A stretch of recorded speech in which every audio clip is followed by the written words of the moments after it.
Because they were getting too much rain, I thought, for their moms. We got a tennis offer.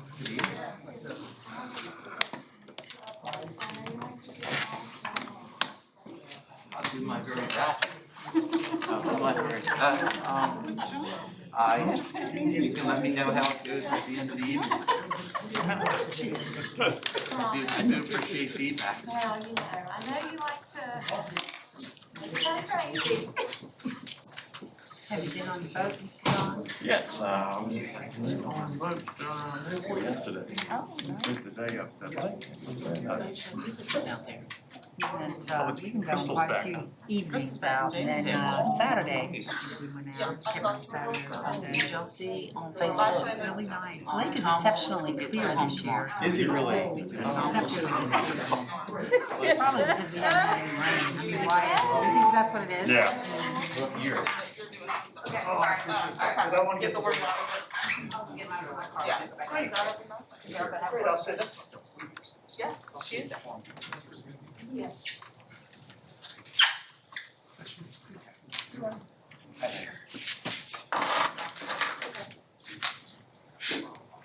Okay, sounds great. Evening. Sounds very super.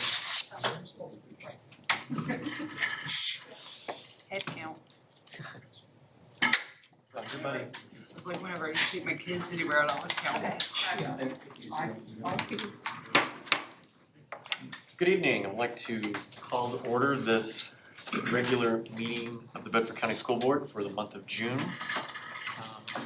Mrs. Johnston, would you please call the roll? Mr. Johnson? Here. Mrs. Kirby? Here. Mrs. Hairston? Here. Dr. Hicks? Yeah. Mr. Hill? Here. Mr. Leamy? Here. Dr. Mealy? Here. Mr. Chairman, you have a quorum. Excellent. Thank you, ma'am. Do we have a motion to allow a board member to participate remotely in accordance with policy VDP? So moved. All right, I heard Dr. Hicks, and then I believe I also heard Ms. Kirby, so Yes. we'll call that a first and a second. How's that? Call for a vote. All those in favor, please say aye. Aye. Any opposed? Officially, welcome to the meeting, Mr. Leamy. No, thank you. All right, if you ever can't hear us or you have something to say, please jump in. I'll try not to be backable. Yes, please come out of your shell tonight, Martin. All right, so now that we have all members present and voting, I'll call for the motion on tonight's agenda. Mr. Chairman, I would like to make a motion to add an agenda item Okay. for tonight, lacrosse as a varsity sport. Okay. I'd like to have some discussion around that. Board discussion, okay, where would you like to, ideally, would you like to add that?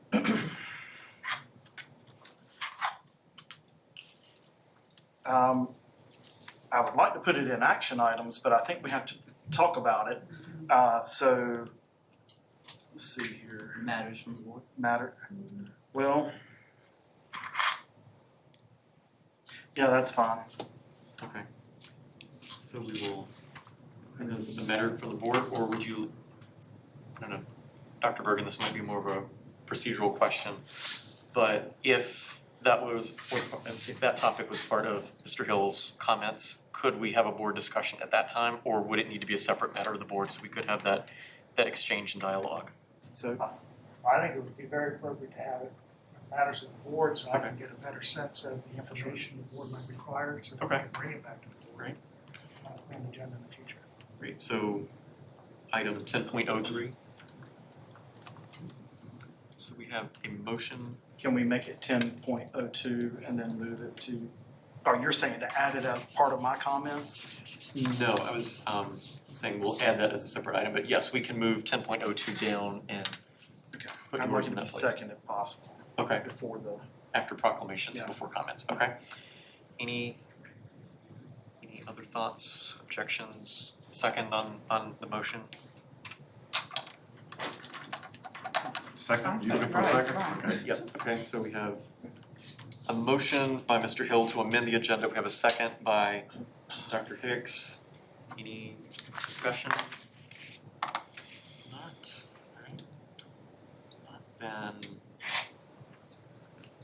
for a vote on adding that as item 10.03, or 10.02 and moving 10.02 down to 10.03. All those in favor, please say aye. Aye. Any opposed? All right, so we will add that. All right, so now do we have a motion to approve the agenda as amended? So All right, we have a motion by Mr. Hill to approve the amended agenda. A second. Second. Second by Ms. Hairston. Any discussion on that? If not, call for vote. All those in favor, please say aye. Aye. Aye. So the amended agenda is approved. Make a note so I do not forget that.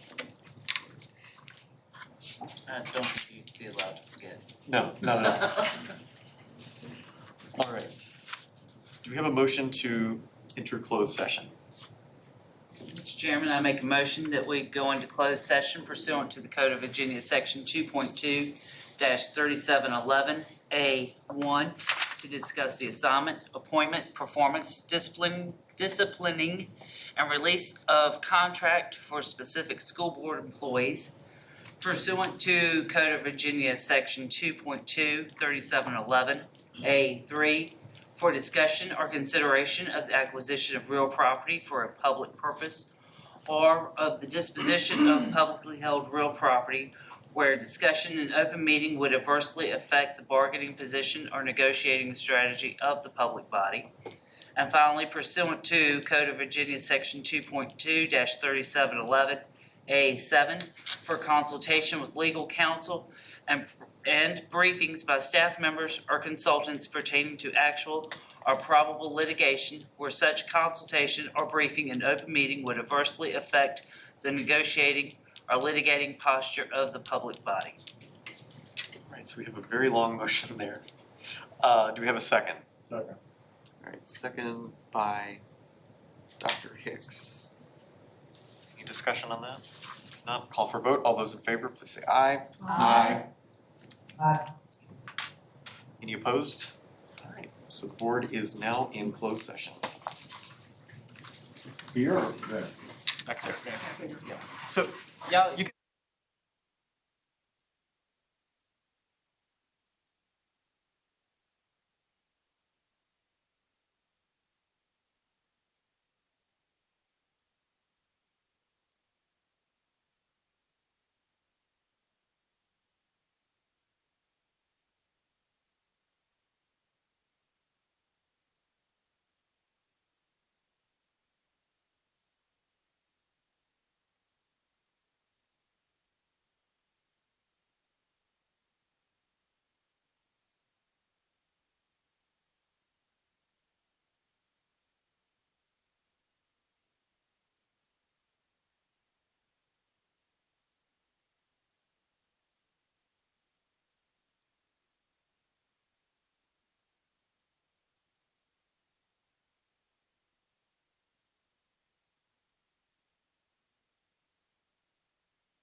to, no, Dr. Bergen, okay.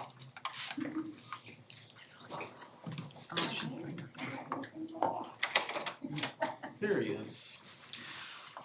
All right, do we have a motion to come out of closed session? I so move, Mr. Chairman. We have a motion by Dr. Mealy to come out of closed session. Do we have a second? Second. Second by Mr. Hill. Is Mr. Leamy with us? Not yet. Not yet, okay.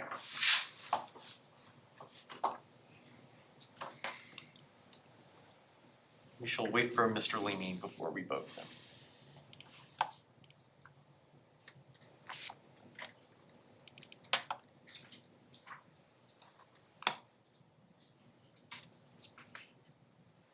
Ms. Johnson, was he calling us or were we calling him? He needs to call back into the. He needs to call back in, okay.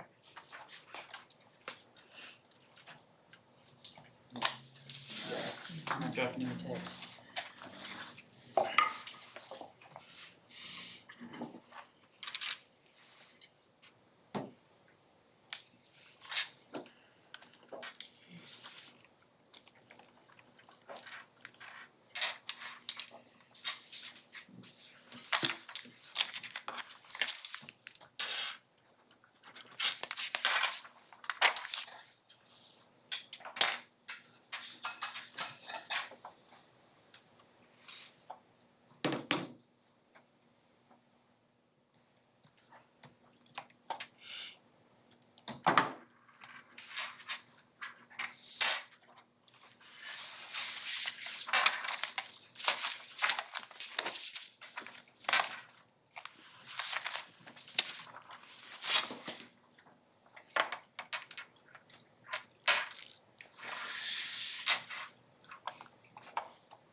He hasn't responded. Can you just call him on his cell and put him on speaker? Just long enough for us to come out of Just closed. be really quick.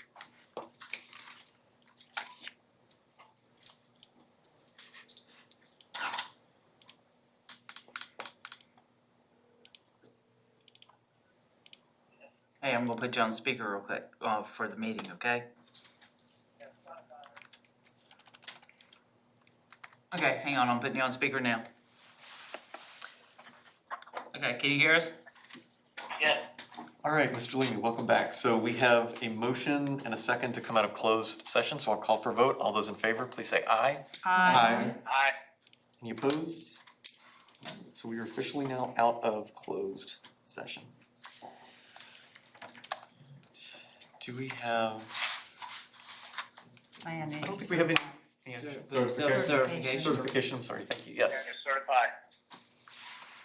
Whereas Bedford County School Board has convened a closed meeting on this date pursuant to an affirmative recorded vote and in accordance with the provision of the Virginia Freedom of Information Act, and whereas Section 2.2-3712D of the Code of Virginia requires a certification by this school board that such closed meeting was conducted in conformity with Virginia law. Now therefore be it resolved that the Bedford County School Board hereby certifies that, to the best of each member's knowledge, only public business matters lawfully exempted from open meeting requirements by Virginia law were discussed in the closed meeting to which the certification applies, and only such public business matters as were identified in the motion convening the closed session, the closed meeting were heard, discussed, or considered. Yes. Yes. Martin? Yes. Yes. Yes. Thank you. Dr. Bergen, do we have any action to come out of that? Because I think everything else was just, Closed? everything else was just board consensus and matters we'll be discussing later. Yes. Okay. All right, so having no action on closed session items, unless anyone has any objections, we'll go ahead and break for dinner early. And we will just pick up with staff reports under item 9. Great. All right, we will break for dinner. See you at 7. I'm hanging up on you.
That's awesome. It is.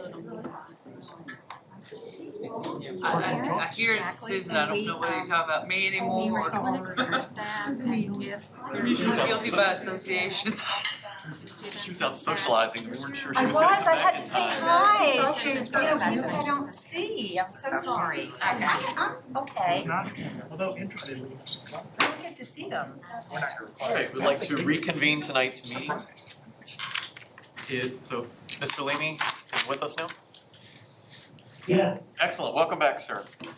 All right, so we will begin tonight with the Pledge of Allegiance. Pledge allegiance to the flag of the United States of America and to the republic for which it stands, one nation, under God, indivisible, with liberty and justice for all.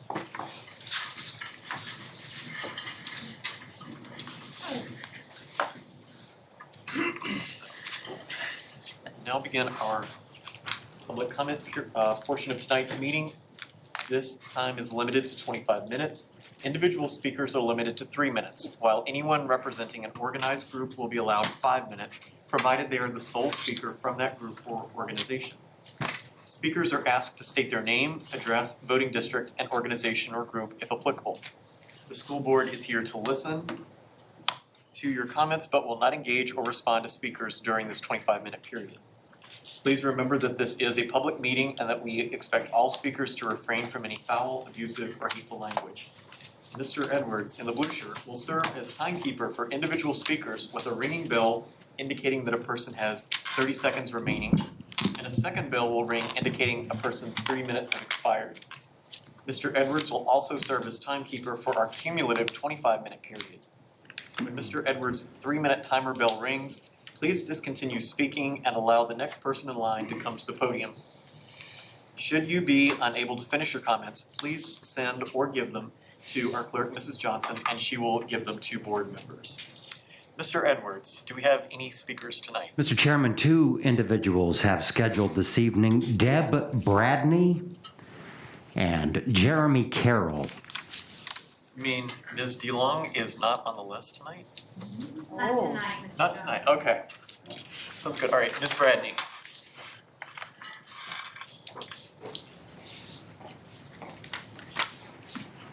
Well, good evening. My name is Debbie Bradney, and I live in Forest. I have 2 daughters who play lacrosse, so you might imagine, because I know some of you have heard from numerous athletes and parents over the years, that we appreciate your funding. I want to first thank you, of course, for allowing the fall and spring athletes to compete. It means a lot to not only JF, but every athlete that competed. So thank you so much for that opportunity.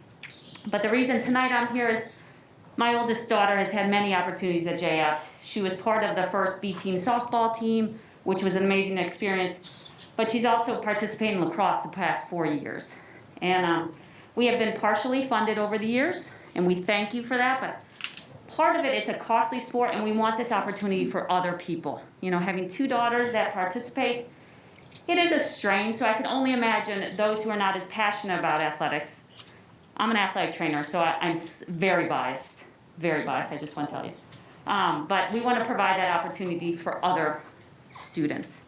So if there's a chance to get lacrosse funded, we encourage that. We have had four teams, JV and lacrosse for boys and girls, the past 4 years.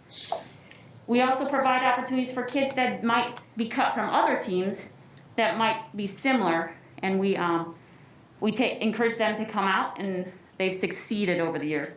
We have many athletes that continue on and play in college, Division I, Division II, and Division III, so that provides them opportunities. I'm from the north, so I talk really fast, I apologize. But once again, the board wants to thank you for your support over the years, and we hope to continue that support. It's been tremendous for our young ladies and young men to have that opportunity. So thank you so much. We also want to encourage you, we have games going on for many teams, not just lacrosse, we have soccer. So states are started, so please come out. It's beautiful outside, a little humid, but please see our athletes.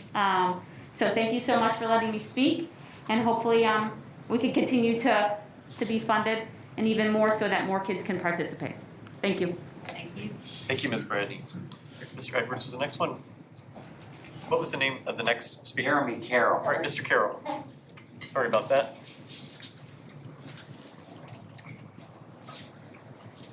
I guess as soon as I speak, he's gonna hit the timer, so I better go.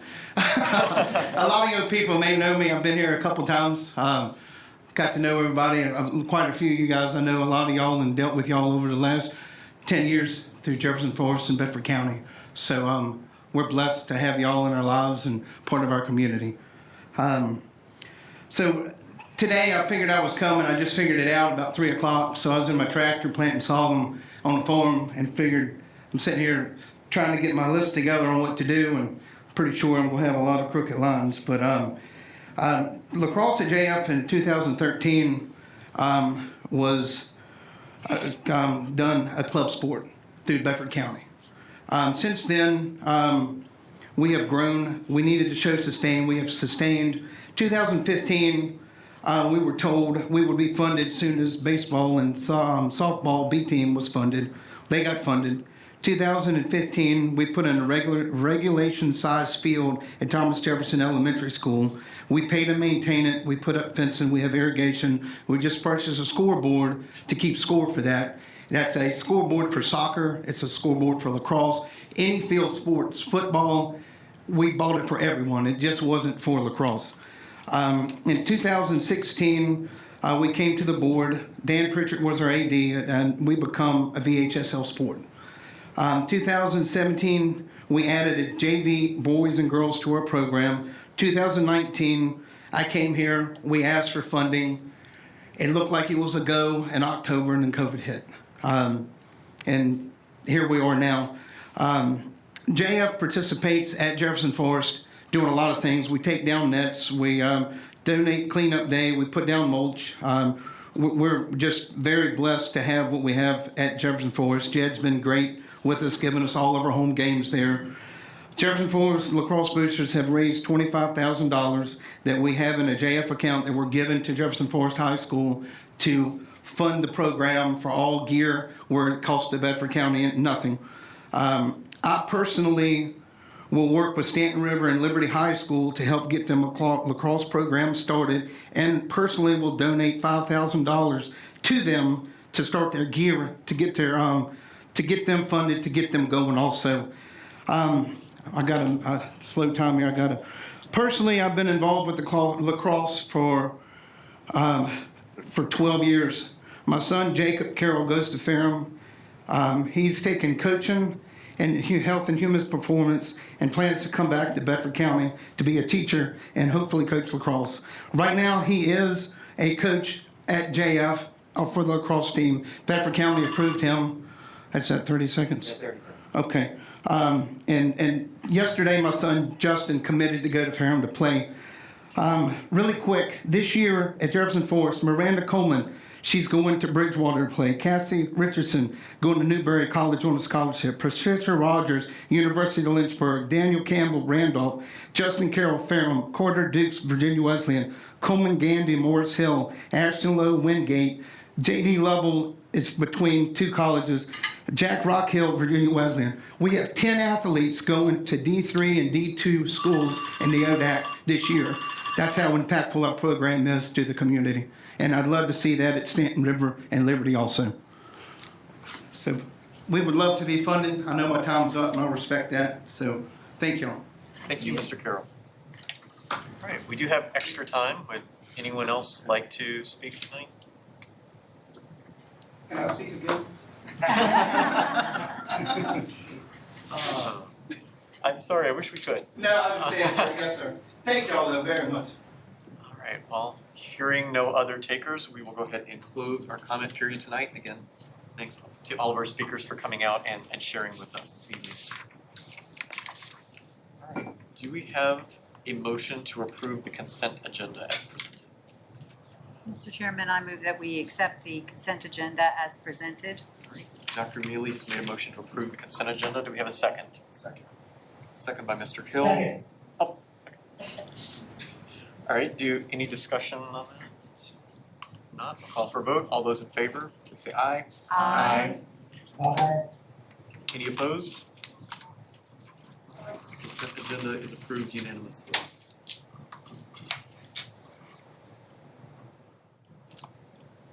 Action items. Annual Administrative Organizational Plan for BCPS. Dr. Bergen, officially welcome your first regular meeting as our new superintendent. Thank you. Glad to be here.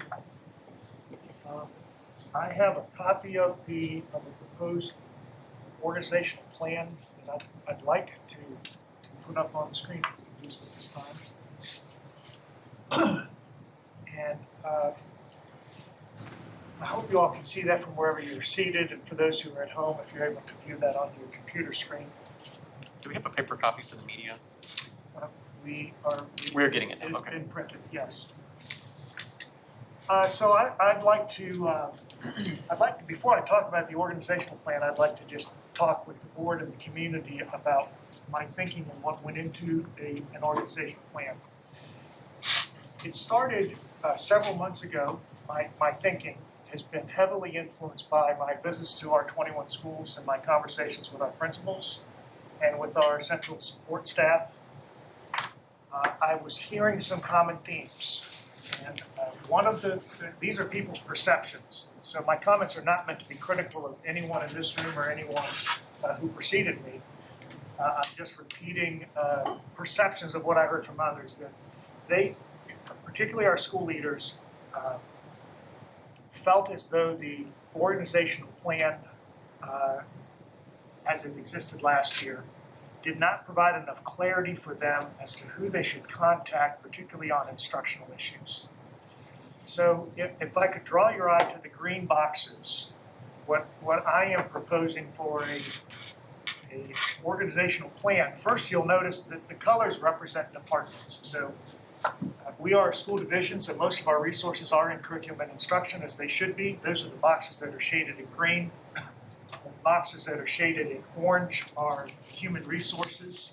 The boxes in yellow to the far right are operations, and to the left-hand side is budget and finance. So you see there are more boxes in green, as there should be in curriculum and instruction. Things that I'm proposing we continue to maintain, not new to the organizational chart, but repeating, are 2 directors, a director for elementary instruction and a director for secondary instruction and CTE. Those positions existed in previous years, they simply had a slightly different title.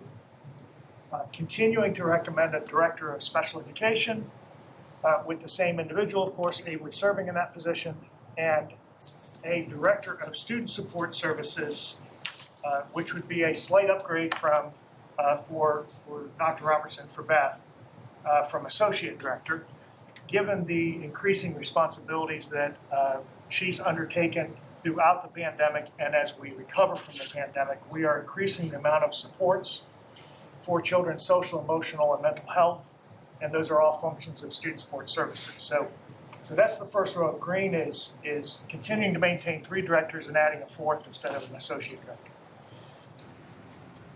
What's different is underneath the 2 directors is I'm recommending that we maintain a supervisor for each of the content areas. So we previously had, I believe it was 2 content areas.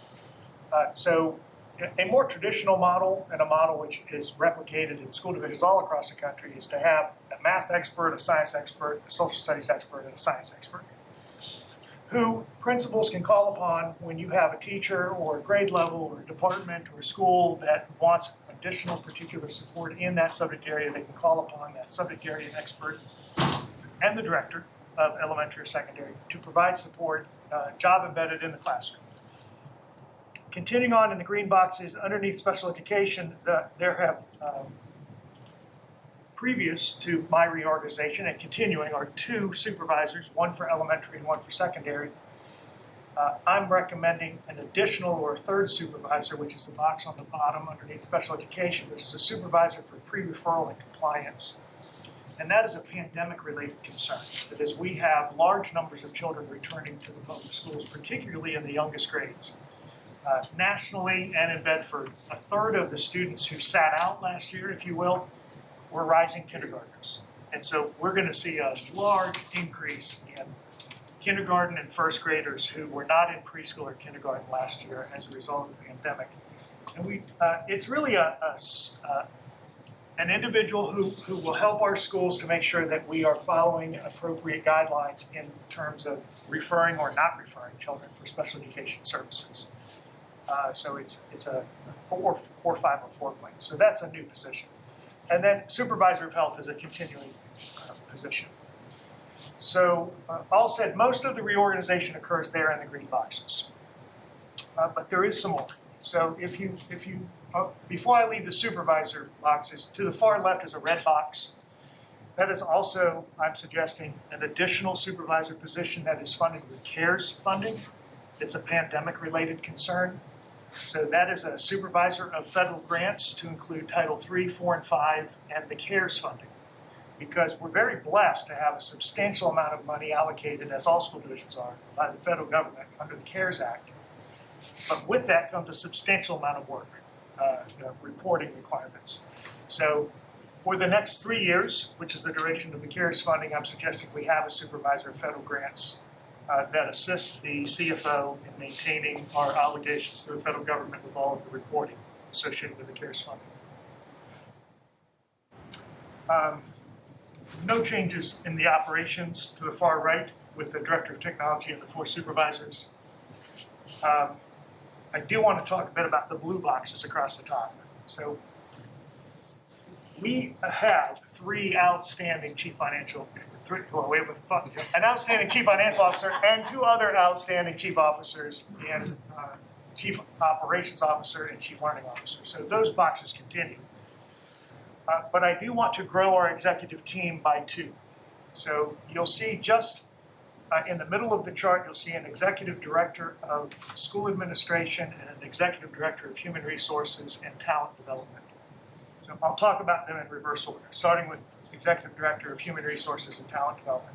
We have currently, before this organizational chart, 2 very talented directors serving in HR functions. So we have Dr. Leanne Calvert, who for several years now has been our director of recruitment and retention, and we have Dr. Fred Connor, who's been our director of human resources.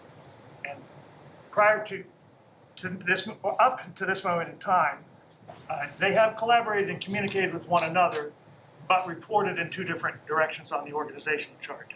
So what I'm suggesting is that we align their work and that we create one department, so named Human Resources and Talent Development, and that department be led by Dr. Leanne Calvert, and that she be recognized as an executive director for human resources and talent development, and she continue to work in close collaboration with Dr. Connor and the rest of the human resources staff and the professional development staff.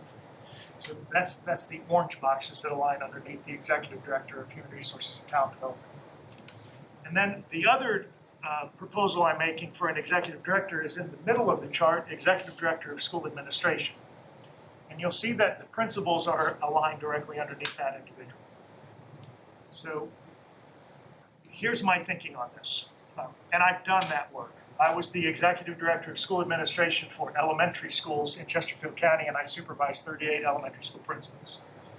And my heart and my head and my time was always wanting to be focused exclusively on curriculum and instruction, as we all want our time to be exclusively focused on.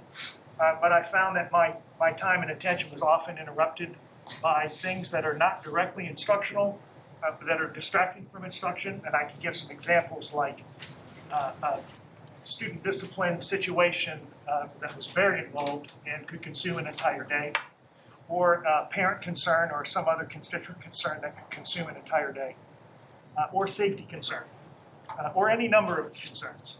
So in my proposed reorganization, I'm wanting to separate school administration functions from curriculum and instruction functions. So we'll continue to have 2 directors for curriculum and instruction at elementary and secondary. And they will have the luxury of only focusing on curriculum and instruction and supporting teachers and students. They will live in schools. Problems will occur around them, but they will not have primary responsibility for problem solving with principals on those matters that can interrupt curriculum and instruction.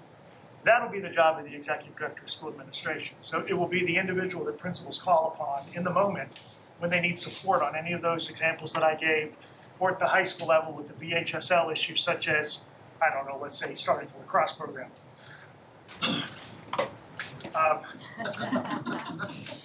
That will be the mission of the executive director of school administration is to support all of our principals in those day-to-day administrative coaching role. You'll notice there's both a solid and a dotted line next to that individual. That individual reports directly underneath the chief learning officer because I want to make sure that we're continuing to send the message to our principals that everything is focused on curriculum and instruction. But I also want our principals to know that they're connected to me. So that dotted line goes up to me.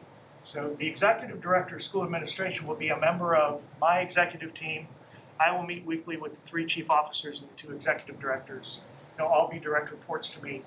And I will have my ear to the ground. So when there's something amiss within our schools, I'm going to hear about that directly from the executive director of school administration, or from HR from Dr. Calvert, or with budget and finance from Randy, or with curriculum instruction from Karen, or with operations from Matt. So that's the division-wide leadership team, the collaborative team with whom I'll work will be those 5 individuals. Of course, the school board is at the top of our organizational chart. You support all of our work, and we have a very close collaborative relationship, which I hope to continue to build upon. I probably should have prefaced, none of this is costing any more money than was already in the budget. So there was an unfilled associate director of innovation that I'm not filling, and there were other positions within the organizational chart that I inherited to support Bedford Connects, which was very appropriate last year when we had 3,000 students who had registered for Bedford Connects. And as of this year, it is 232. So we still have supports for our children who are choosing to remain virtual. The model is slightly different than it was last year. And any of those additional supports that those students will need is CARES funding is an absolutely appropriate way to support them. So we have local and state dollars in the adopted budget, and we're already dedicated to our central office supports.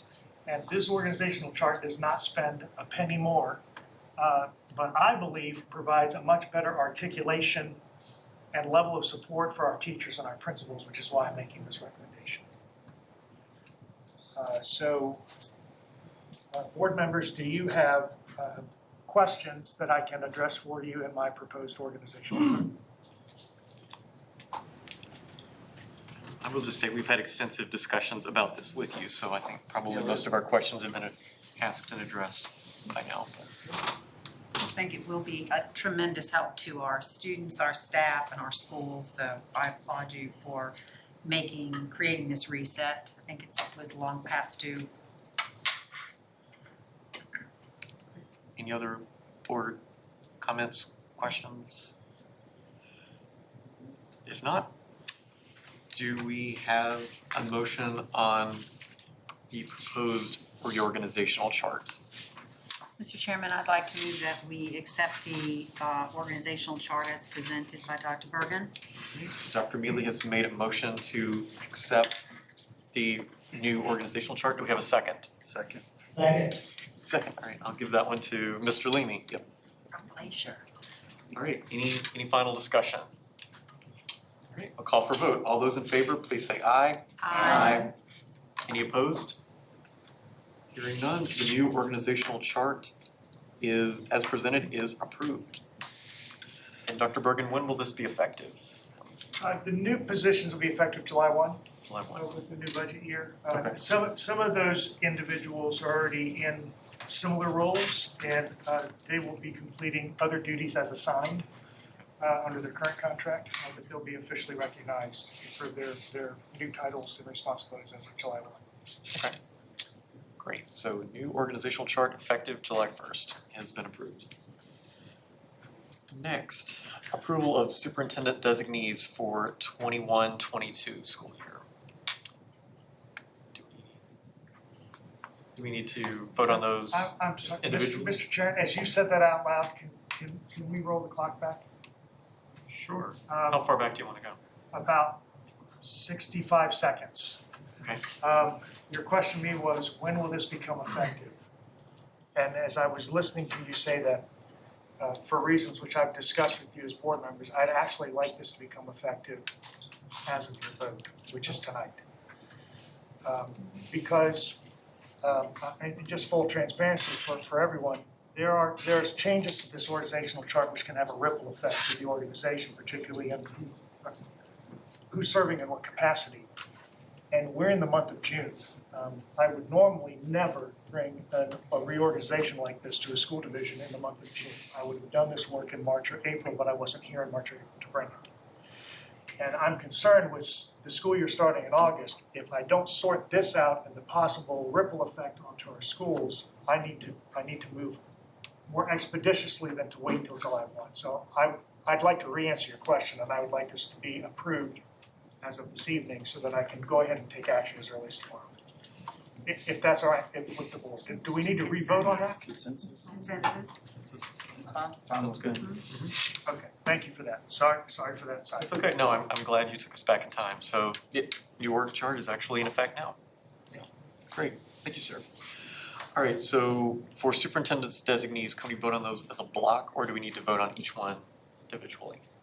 I'm absolutely comfortable if you vote on them together. As it's stated in the handout, should I become incapacitated or otherwise unavailable and there is some emergency need for immediate action, in many school divisions, the CFO is the designated point of contact in that moment in time, so Mr. Hagler would be the point of contact in those situations. In less time-sensitive matters, there are 3 designees for the superintendent. Any matters of curriculum and instruction would fall to the chief learning officer, operations matters would fall to the operations officer, and budget and finance would fall to the CFO. So that's what the handout states, and I'm happy if you would just accept all 3 of them as designees. In untimely matters and in timely matters, the CFO would be the point person. Any questions or discussion on that? If not, do we have a motion on the recommended designees? So moved. All right, motion by Mr. Hill, do we have a second? Second? Second by Dr. Mealy. Last call for questions or discussion. Hearing none, we'll call for vote. All those in favor? Aye. Any opposed? Designees are approved unanimously. Now, don't get incapacitated, not that we don't trust your designees, but we don't want anything happening to you. Out of communication, like Yes. All right, our next item for approval tonight are our brand new governance norms and protocols. As you might remember, we have had 2 training sessions with the Virginia School Boards Association, and the very wonderful Carrie from Harrisonburg that previously served on school board there and now does training for the Virginia School Boards Association, met with us on 2 occasions over the last month to help us develop these. And we developed these in concert with one another. We talked through the different scenarios and reached an agreement that we could all live with. Maybe not all completely satisfied with everyone, but at least we're in a place where we can all feel comfortable with that. And as far as we know, this is the first such agreement we've ever had in Bedford County to govern our actions and where our lane ends and where Dr. Bergen's lane begins and vice versa. So I think this is a really exciting document. I'm proud of all the work that we as a team invested in this. And thank you for your time and your patience while we went through this. You will notice the document in front of you tonight does look a little different than the one that we were working in the Google Doc last week. Thanks to Ms. Johnson for reformatting this and putting it in a easy to follow format. So, that having been said, do we have a motion to approve this governance norms and protocols document? So moved. I have a motion by Ms. Kirby. Do we have a second? Second. Second by Ms. Hairston. Any questions or comments? All right, I'll call for a vote. All those in favor, please say aye. Aye. Any opposed? Mr. Leamy, were you? Yeah, Aye, okay, great, thank you. I didn't hear you earlier, just wanted to make sure. So the norms and protocols are approved unanimously and will become a self-governing document with this board. So, all right, thank you for that. Mr. Chairman, will that be posted on board docs? I think we could absolutely get it on Sure. board docs, yeah. All right. Policies, and there's a bunch of them. Ms. Sexton. Already said hi to you all today, but good evening. Hi. Last meeting, presented 20 policies for your review. And so tonight we take action unless you have any questions on that. I do have just one question. Several times you said that there were simple language changes, some other times you said moderate changes. Yeah, it depended on how much was added in. Like if it was like major, then it was like a lot of underlined words. And minor would just be a couple of things changed, probably not like shall to something silly, stuff like that. Okay. And then the moderate, to me, Was it more. was just how much had changed in it. Thank you. Any other questions? Yes, Dr. Hicks, I yes. have a question on policy JEB about admission to kindergarten. Has the policy changed that we don't test kids whose birthdays fall before December 30th for early admission? No, sir.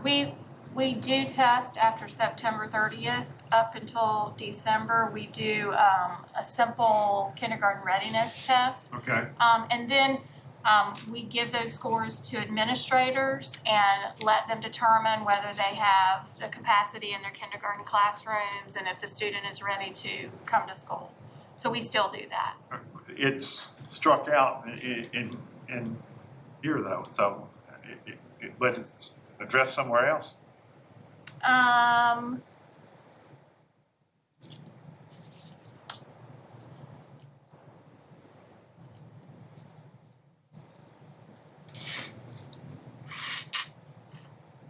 Well, that is a good question, Dr. Hicks. I did not realize we were cutting that out. Do you know, Jennifer, that would have been? It's not meant to be cut out, it's something that we offer, it's just not in the policy. It's still on the website. Okay. So this change will not affect our actual practice? No, sir, we'll still be doing the testing. Okay. Thank you. Other questions? Hearing none, do we have a motion to approve the policy recommendations? I make a motion that we accept the policy changes as presented. Dr. Neely moves that we approve the policy changes as recommended. Do we have a second? Second? Second by Dr. Hicks. Final questions or discussion? We'll call for a vote. All those in favor say aye. Aye. Any opposed? Great. Policies are approved unanimously.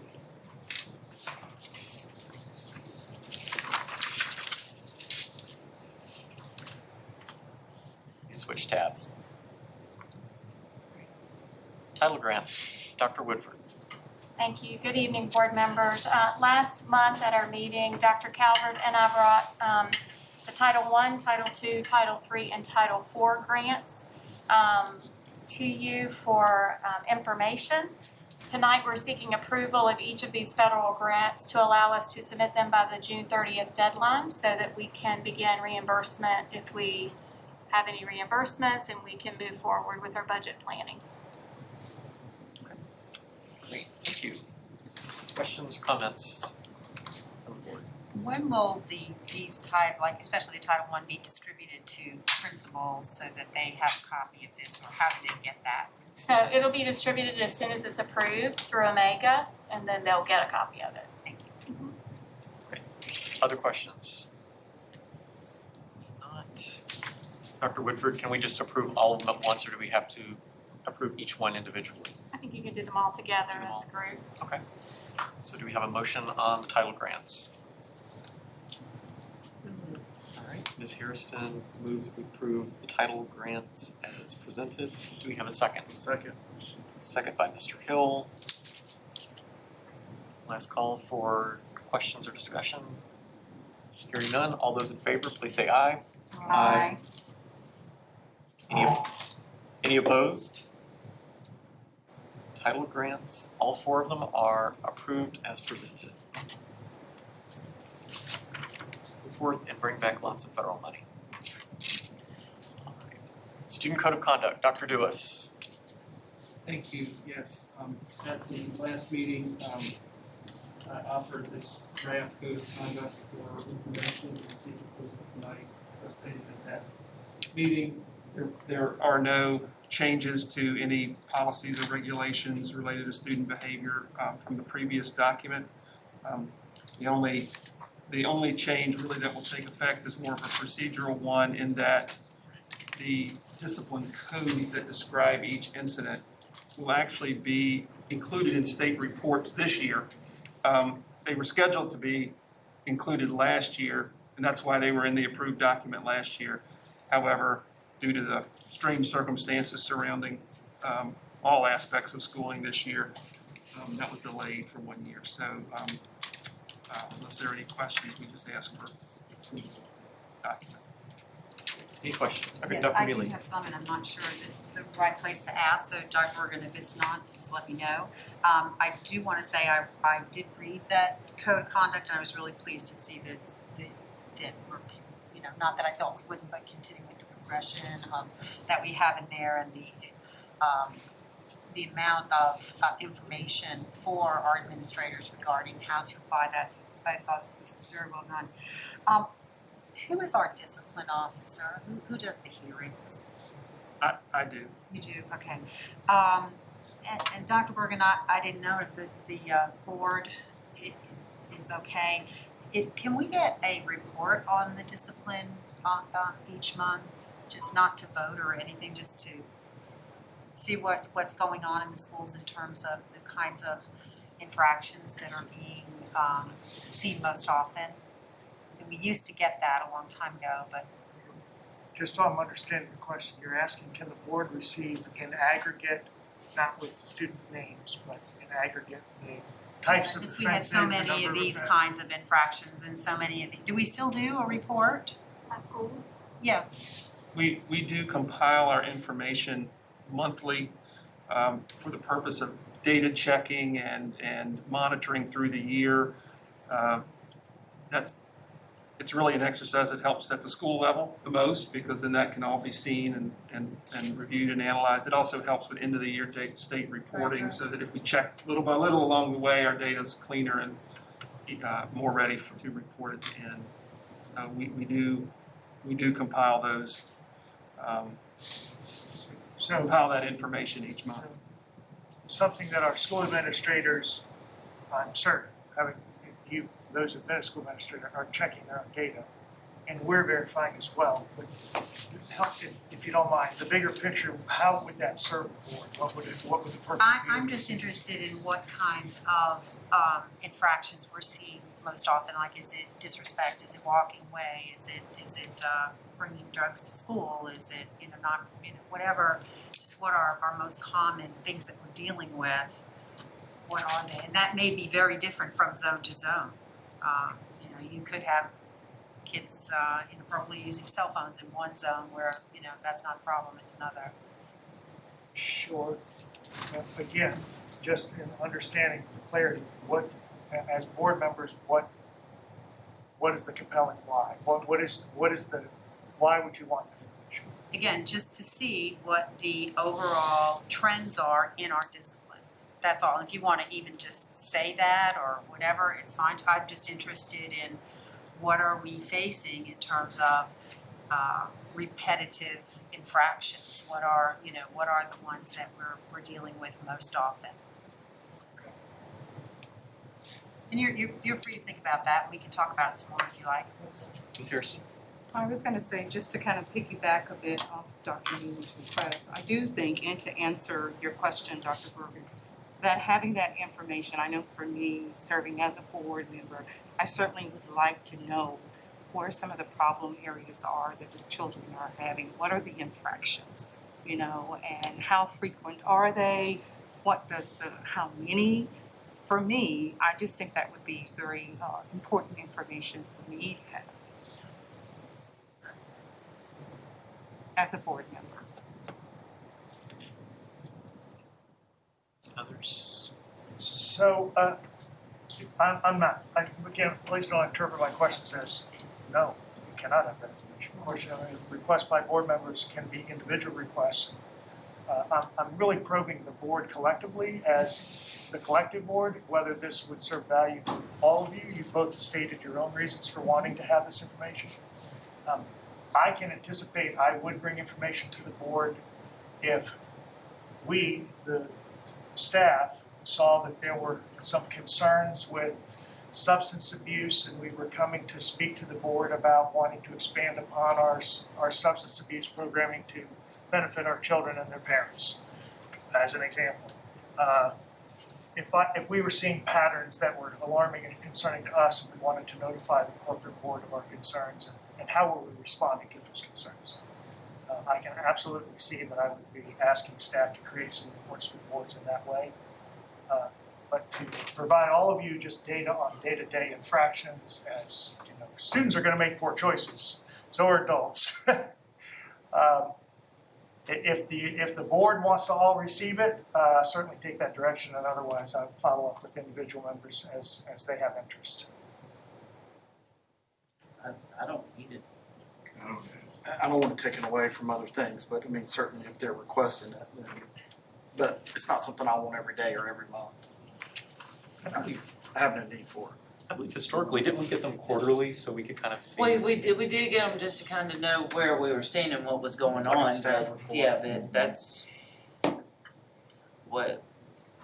that's day-to-day operations. It's not up to us unless they come to us for a bill.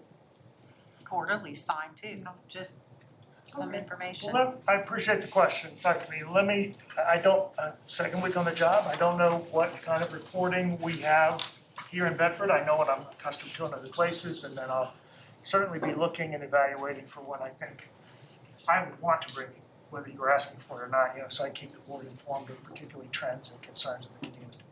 And then if that doesn't satisfy any individual board member's need for additional information, please just contact me and we can talk some more. Absolutely.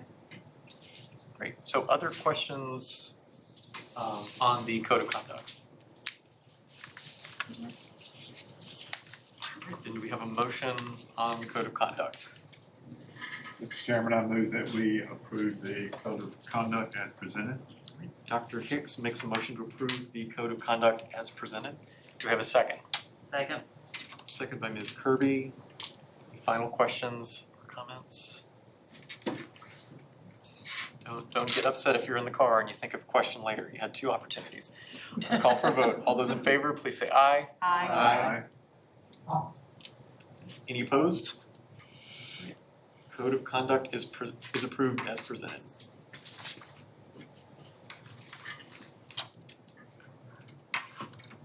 Final action item tonight, bid approval for the Edmund Street Improvement Project. Dr. Duas. Thank you. Tonight, we're asking that you approve a low bid for repairs to the underground stormwater drainage pipe that's under Edmund Street, just down the street from us tonight, and the Susie G. Gibson Athletic Field, and the strengthening of the eroded bank where the pipe exits on a pretty steep slope. We reviewed this project during previous capital improvement plan discussions, and it's just extremely important for the safety of the roadway behind Susie G. Gibson to make these as quickly as we can. We worked with an engineer to draw up documents. We put that out and received considerable interest from several firms initially. We received 2 bids. Both are within the budgeted amount that we had discussed in the previous CIP discussion. And Prism Contractors and Engineers was the low bid at $159,000. So we, of course, we did our due diligence with this firm, and this is the kind of work they do on a regular basis. They have the methodology down pat and do this around the state and region. And so we'd like to build in a contingency on top of that in case they get into the bank and get into soils that aren't, that need replacing, in case the road is damaged and we need to do more asphalt repair than we anticipated, or run into any other problems along the way. Those are two that I expect could happen. And so that, even with say a $40,000 contingency, the total cost would be about half of what we initially estimated could be the cost. We are opting for a method here that doesn't dig up the pipe and replace it, but rather remediates it through the insertion of a liner that hardens and repairs it all underground. We scoped it with a camera from one end to the other. This is something that is amazing that can be done, but without digging any part of that pipe up can be repaired and be functional again. And then it will stop eroding that bank because it's leaking from the pipe as it comes across. So we'll get started on this right away if you approve this tonight. I'd be happy to answer any other questions if you have them, Mr. Chairman. Yes, sir, Mr. Hill. Mac, I may have asked this before, so I apologize. Is that a private street? There are two parts to this. One part that it goes under is actually under Edmond Street. And Edmond Street is the jurisdiction of the town. For that reason, and I'm glad you asked, the town will be contributing 10% of this cost. So almost $16,000 for that. The other part of the street, which is from the parking lot out, is our responsibility, not a public road. That's where most of the damage is. And so, we of course have the 90%, of the cost because it's across our field and our road, but two parts there. So, Okay. So of the 199 that you're asking us to approve, the town will be contributing 16,000 toward that 199. 10% of it, of this, they've already agreed to cover 10% of the bid. The bid. Gotcha. Okay. 159. 159. The 40 is the contingency. We hope we don't have to use it, but we may. Understand. Perfect. Ms. Kirby. Dr. Dillis, a little more information on what you were saying about the technology they're going to use to repair the pipe from the inside and not replace it. What type of material is that will be sprayed in there to? It's a hardening resin that goes in as a liner from each manhole that is along the way of the pipe. So it's done in sections. The liner is inserted, and then as it expands, it hardens to fill in the cracks in the concrete pipe that's underground. Is it effective, or is there a chance? Because I know I live in my little world, so I keep things by the bubble. But I know, like when you use fix-a-flat on a tire, that tire is hard to repair later once you do that. If this doesn't work, or if there are future problems, will this make future repairs more costly if we do that, as opposed to just replacing it and doing it that way? I initially went into this thinking that if we had the money, we ought to go ahead and just replace the whole thing, because it just seemed, so maybe going back to start would give a longer lasting fix, and one that wouldn't give us trouble down the road. We were convinced by the engineers who designed this and their experience with the product that both are very effective. And so we didn't have, after that analysis and that feedback, we didn't have any issue going with the liner approach. With this type It's of about material? half the cost and just as effective, according to the engineers. Then with this new material and using it as a, whatever it is there any warranty that comes with it? I don't know. I can follow up with you on that to know what the product warranty is. Because I'd be interested to know if it's guaranteed for 20 years, guaranteed for 150 years, or whatever. I'd like to know the guarantee on it. I can research that and let you know. 150-year guarantee would be nice. I know. Yes, sir, Mr. Leamy. Hey, Dr. Lewis, quick question for you, it's more personal curiosity than anything. With the, using a ladder like that, can I assume that there will be minimal excavation done and therefore minimal impact on traffic patterns? Yes, that's part of the real attraction here, is that not only will we not lose the use of the field during this time, but also, as you said, minimal interruption of traffic patterns on Edmond Street and on our own. We have closed this road off temporarily because of the safety concern, but as soon as that bank is stabilized, we're gonna ask them to start there on that end, stabilize the bank, so that we can get that road usable as quickly as possible. Hopefully, by the time school starts, if not, as soon after that as we can. We do have a traffic pattern that allows for two-way traffic on Edmond Street. We've been trying to avoid that generally in the traffic pattern, but it worked at the end of the year as a temporary measure. Okay, thank you. Any other questions on this? Yeah, I would just make one request that, because I went down there once and I don't know what I'm looking at, just if we could in the future, just a couple of pictures, because I really didn't know what I was looking at. Still not quite sure. Mr. Hill. Don't want to assume, so that's why I'm gonna ask. It does include resurfacing this current asphalt that's chipped away, and so all of that will be restored. Right, there's a minimal amount of asphalt work that would need to be done based on the current damage. If any of it gets damaged in the work, that's what that contingency's for. So there is some built in, and if it's more extensive, the contingency will cover that. Okay. Any other questions? All right, hearing none, do we have a motion on the bid? So moved. Mr. Hill moves that we accept the low bid for the Edmond Street Improvement Project. Do we have a second? Second. Second by Dr. Mealy. Other questions, concerns, discussion? If not, I'll call for a vote. All those in favor, please say aye. Aye. Any opposed? Hearing none. The low bid is accepted.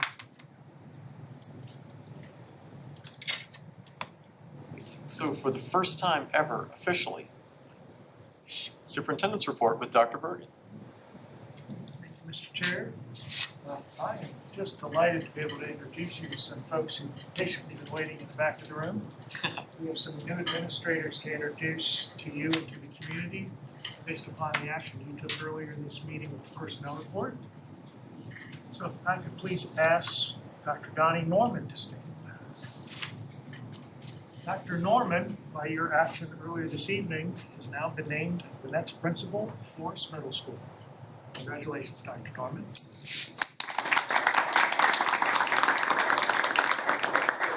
I can stop lying to my mom. She's asking me every day for 2 weeks. Donnie, I have a little more to say about you, though. Okay, make yourself comfortable. So Dr. Norman has completed his 38th year as a faithful servant in public education. He spent the last 27 of those years right here in Bedford County. He initially started his career with Bedford as a health and physical education teacher and athletic director at Forest Middle School. And for the past 7 years has been one of the assistant principals at Jefferson Forest High School. Prior to his time in Bedford, Dr. Norman served as a classroom teacher and a coach in Lynchburg. He earned his bachelor's degree in health and physical education from Liberty Baptist College and holds 2 master's degrees from Lynchburg College. And just back in April of 2020, he completed his doctorate of education degree in educational leadership studies from the University of Lynchburg. He's certainly highly qualified for this position, and we're just thrilled to have him at Forest Middle School. So again, congratulations, Dr.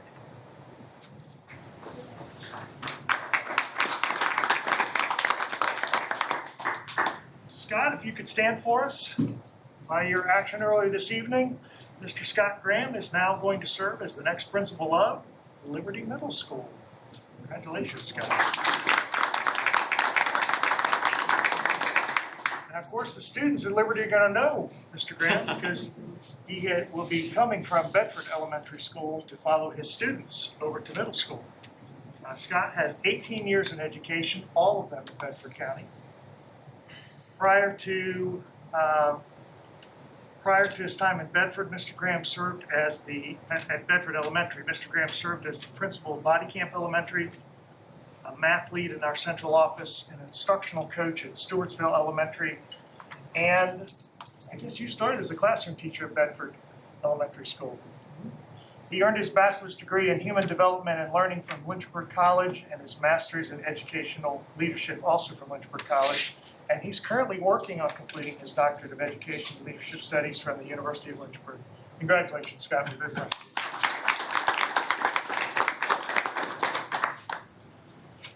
A new face to introduce to you. Marty Brott, if you could please stand.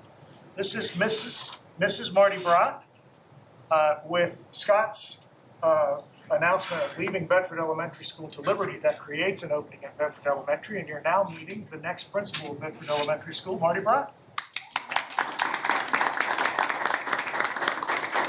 Mrs. Brott has 21 years in education. The last 7 years, she has been serving as the principal of one of the 2 elementary schools in Nelson County, Ty River. And Marty, I believe you live here in Bedford, is that correct? Absolutely. So she now gets to not have to drive to Nelson. We get to have an experienced principal who lives amongst us now serving one of our schools. That's terrific for us. Sorry for Nelson. Prior to that, Ms. Brott served as an assistant principal at Tomahawk Elementary School in Campbell County and was a classroom teacher at Leesville Road Elementary, also in Campbell County, where she taught kindergarten, 4th, and 5th grade. And she has also taught 4th grade in Chesterfield County from 2002 to 2005. She earned her bachelor's degree from James Madison University and her master's in educational leadership and administration and supervision from the University of Lynchburg. Congratulations and welcome to Bedford County as an employee, Mrs. Brott. Do you have a guest you'd like to introduce us to? I do. This is my husband, Andy. Andy. I'd just like to thank Andy on behalf of everybody for the long hours that we're going to keep Marty in her school. You're used to it. That's what my wife would say too. Yeah, thank you very much for joining us this evening. Also this evening, under your action on the first report, Jonathan DeMayo, could you please stand? Mr. Jonathan DeMayo is now going to serve as the next principal of Boonesboro Elementary School. Congratulations. Mr. DeMayo began his career as an educator in 2010, also in Nelson County, where he taught 5th grade at the other Nelson County Elementary School, Rockfish Elementary School, for 7 years. He then moved physically to Bedford County to take a job as an assistant principal at Goodview Elementary School from 2017 to 2020. And this past school year, he served the students in the 4th and 5th grade who were at Stanton River Middle School as an assistant principal. Mr. DeMayo earned his Bachelor of Science degree in elementary education from the University of Lynchburg and his master's degree in administration and supervision also from the University of Lynchburg. Congratulations to you, John.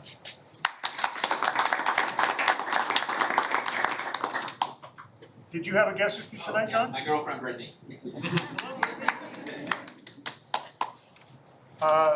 Lastly, not with us tonight, but through your actions in the personnel report, I'd like to share with the board and with the community that we have 2 retirements. So Beth Williams at Boonesboro, we have named her replacement.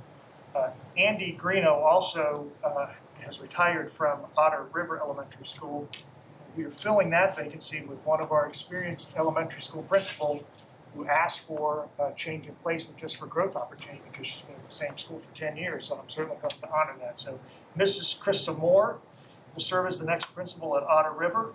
She has worked for 23 years in the field of education, most of that time in Bedford County.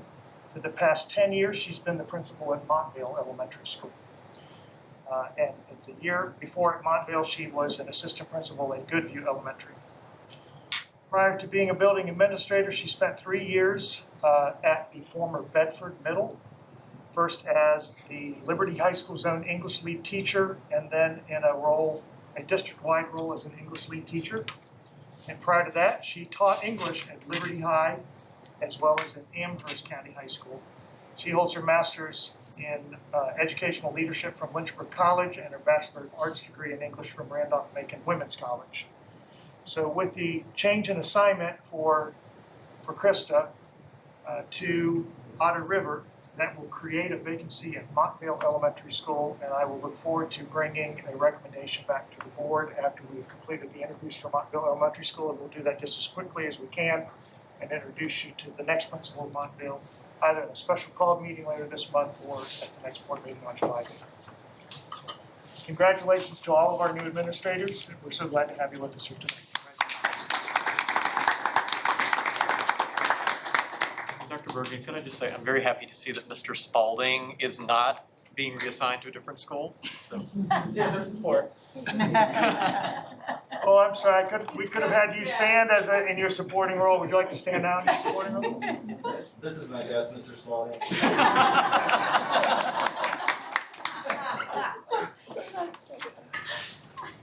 If would you like me to go ahead and then continue with the Please, yes, sir. superintendent's report? So the other piece of information I'd like to share with the board and with the community tonight is opportunities for me to engage with and meet the community. So David, can you go ahead and put our division website up on the screen, please? So board members, if you're not already aware, I'd like you to start talking to your contacts in the community about going to our division website, which we're modeling up here on the screen. And if you scroll down just a bit, you'll see there is a new section been added, Welcome, Meet Dr. Mark Bergen, Superintendent. There's a couple of links I wanted to just highlight for you here, really for the community. The first is my entry plan. So David, if you go ahead and just click on that. What that will take you through, and I'm not going to go through this in its entirety, but I do want the community to know that I want to meet them, and I want to engage with them, and I want to hear from them. So I have 5 goals in my entry plan, which I've shared with the board. I feel like I've been making some good progress in the first couple months of my transition with goal 1, which is to establish a collaborative relationship with this fine board of education here. As Mr. Johnson alluded to earlier, we've had 2 days of a training with the VSBA facilitator, and we have the first ever adopted norms and protocols for the Board of Education, which establishes some real clarity for all of us in terms of roles and responsibilities and how we support one another in our shared work. But what I want to talk mostly about tonight is goal number 2, which is to build connections with the citizens of Bedford County. So I have visited our schools, I've met our school administrators, I've met our central staff, I've met some of our teachers as I encountered them when I was visiting schools, but I've not met our parents. I've not met our business owners, our faith leaders, others in the community, and I'd like to. So David, if you could go ahead and click back, just so I can show folks. Also on that same front page, there is a click here for meet and greet. For the next 2 months, on Tuesdays, I'm going to be at one of our 6 public libraries between 5:30 and 7. These are open invites to anyone in the community. So parents or grandparents, or even folks that don't have children, because anyone who lives in Bedford County has a vested interest in the success of our public schools. So I invite anyone from the community to come out to one of our public libraries between 5:30 and 7 on a Tuesday night. Come to several of them if you'd like to.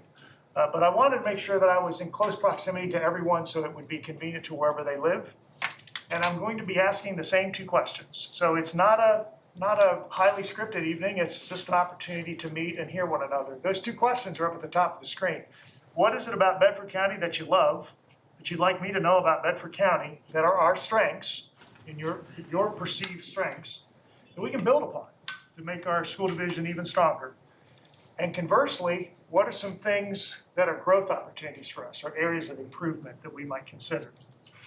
I'm going to keep asking those same 2 questions for the next several months as I collect data so that I have an understanding from the community about how together we can move forward and make our already outstanding school division even stronger.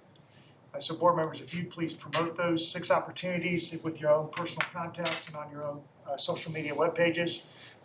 We are promoting them on our social media web pages and our website. We'll send a direct message to our families. And in addition to these 6 opportunities, I am hoping to keep my calendar full in June, July, and August and speak to as many community organizations as will have me. So I've already been to 3 or 4 groups like Susan. Thank you for inviting me to the Bedford Professional Women's Association earlier this week. As an example, an organization that already is meeting on some predictable regular basis, that already has a planned meeting, and I was an invited guest, so I could come and ask those same 2 questions and check in with folks from that organization. You all know folks who are in Rotary or in Kiwanis, or who are in a neighborhood association or an athletic association or a faith-based organization, any organization. If you invite me to come speak, I'm going to show up. So if those organizations would make contact with me through our website, Ryan, our coordinator for public relations, and Diana in our superintendent's office will help make those connections and make the arrangements and add it to my calendar.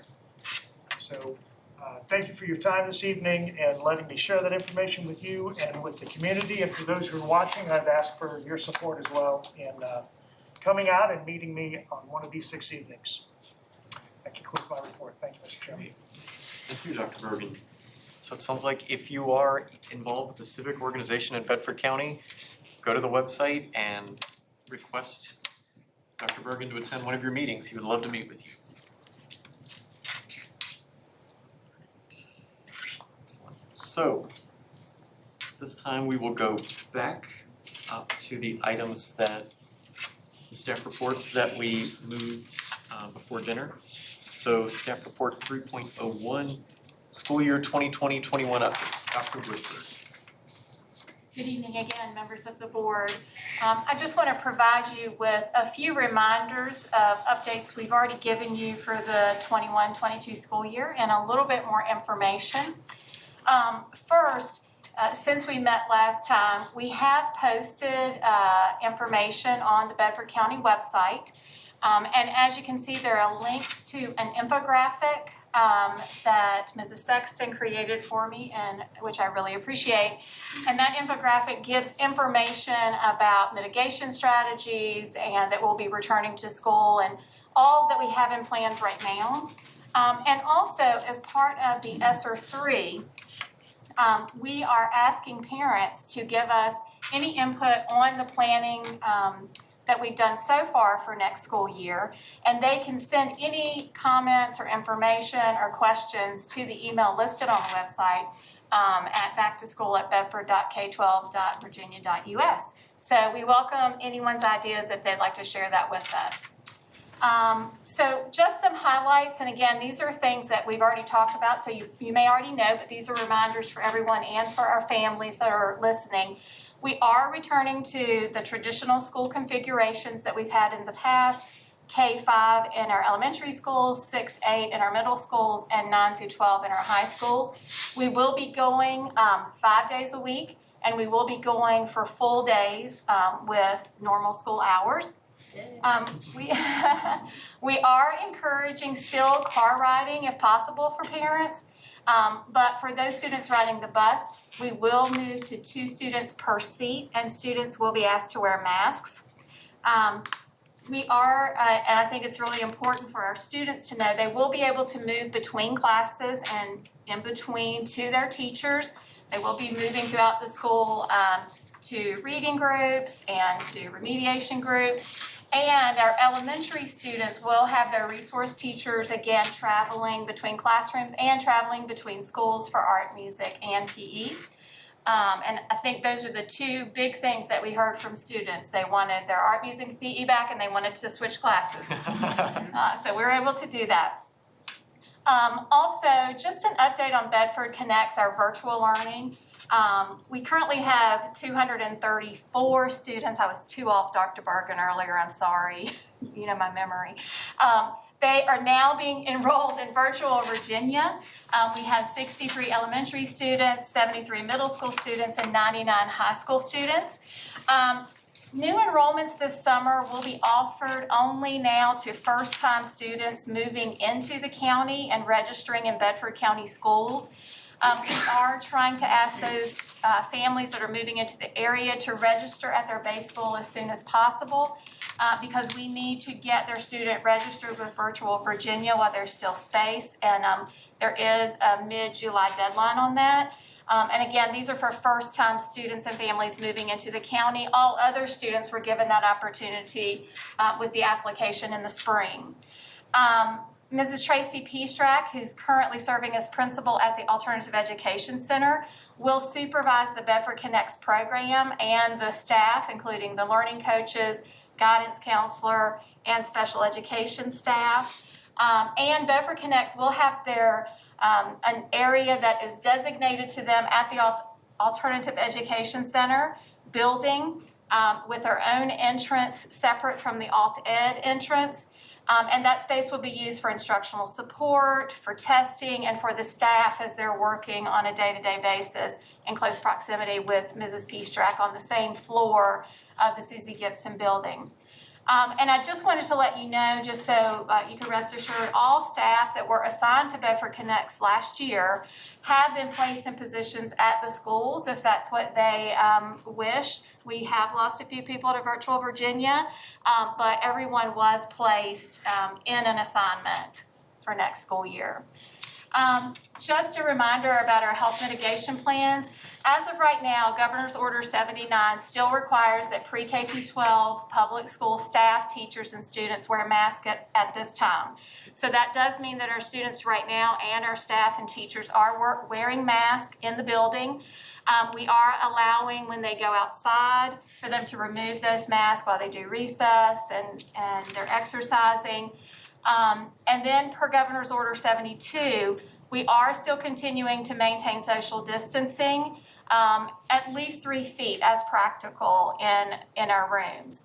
Again, I want to assure you that as we have loosened mandates from the governor, we will immediately implement those in our summer programs and in our school programs. So we're just closely following the governor's orders on that, and right now we do have to wear a mask indoors.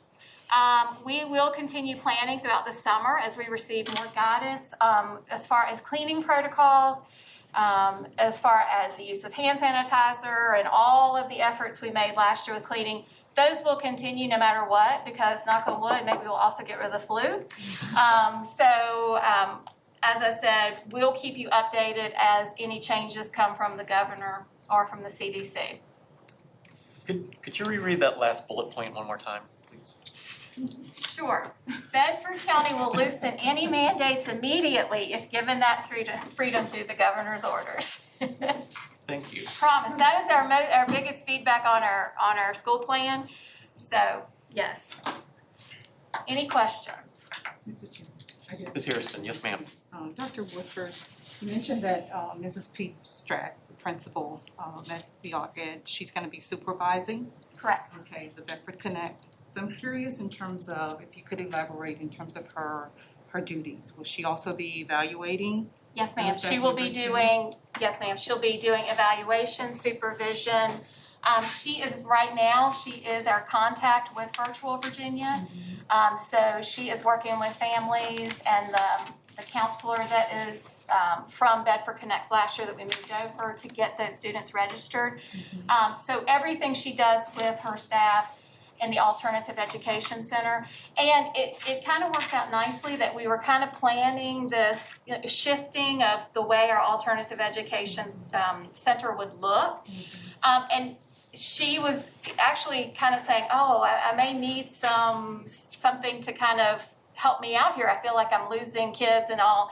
So she's very excited, and we are too, that's kind of opened up some capacity for her. And but she'll be doing everything that a principal would do in person. She'll be doing with the virtual staff. And all of the teaching happens through Virtual Virginia. So the staff there will be learning coaches, special education support teachers, and things like that. Can I just elaborate? Yes, I just want the board to know, for those 200 plus families, prior to the pandemic, there was Virtual Virginia.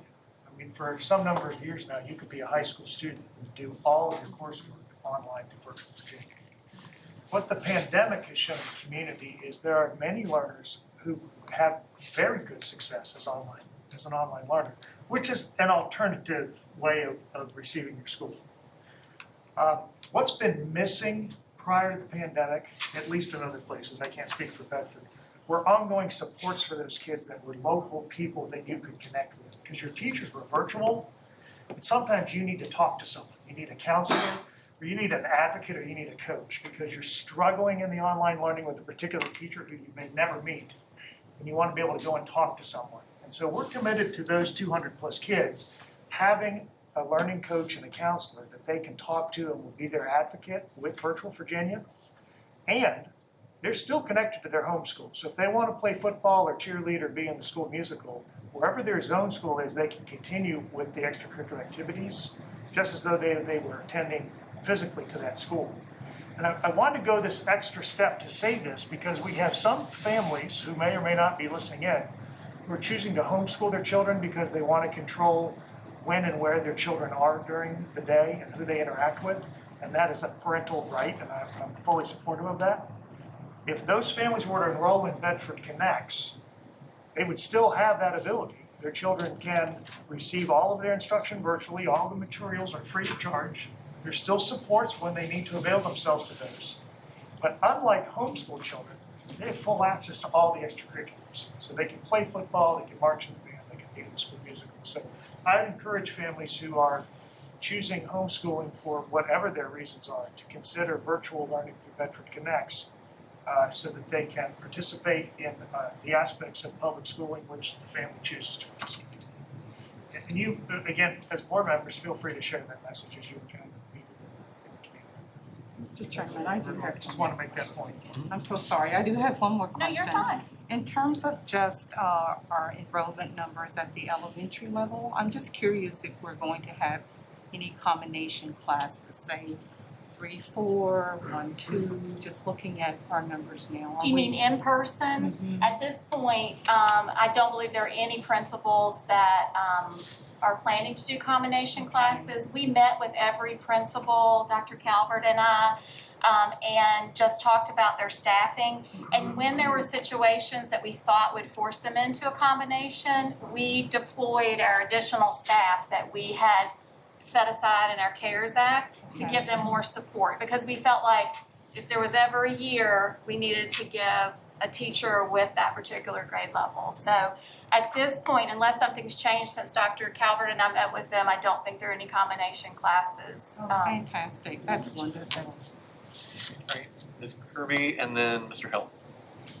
Mine's just a general curiosity question. When you're talking about the number of, or the percentage of teachers that from Bedford Connects that want to go back or have been reassigned back, out of that number, what percentage roughly do you know with a guess? And if you don't have it, you don't have it, because I'm just being curious. How many of those went back to their home school? I don't have that. That's fine. I mean, that was our goal. That's fine, I was just something Yeah. being curious about. I would say most of them. So That was our 75% maybe, hopefully? I would say more than that. Good, perfect, thank you, that's all I needed. I was just being nosy. Feel free to be nosy anytime. Thank you. Mr. Hill. On the health mitigation plans, Yes, sir. you mentioned the governor's order 79 still requires, but you mentioned governor's order 79. So I just want to make sure that the entire order 79 pertains, not just part, correct? What specifically are you asking? If I'm asking if the executive order 79 is what we are enforcing. Is there a section you feel? I'm just asking the question. Okay, well, we'll review it to my knowledge, Mr. Hill, we are following Executive Order 79 as it's written. So As it's written, that's what I'm looking for. So as it's written. So I would definitely recommend to our parents to go read Executive Order number 79. So, thank you. That's my question. Other questions? Dr. Woodford, so just to clarify again for folks I've heard from, as Richmond loosens restrictions, we will too. These are guidelines coming down from Richmond. This is not a Bedford County decision. Right. But again, Executive Order 79. Has some exceptions, is what you were referencing. I'm just saying it's Executive Order 79. That's what we're enforcing. And I think what, yes, please. and I understand where you're going with repeating. Oh, you picked up on it? Yeah, okay. imagine that. That we will loosen as the governor does.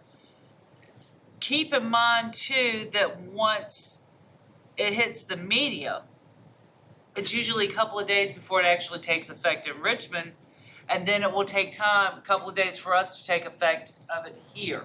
So just because it shows up in the paper doesn't necessarily mean it's gonna happen the next day.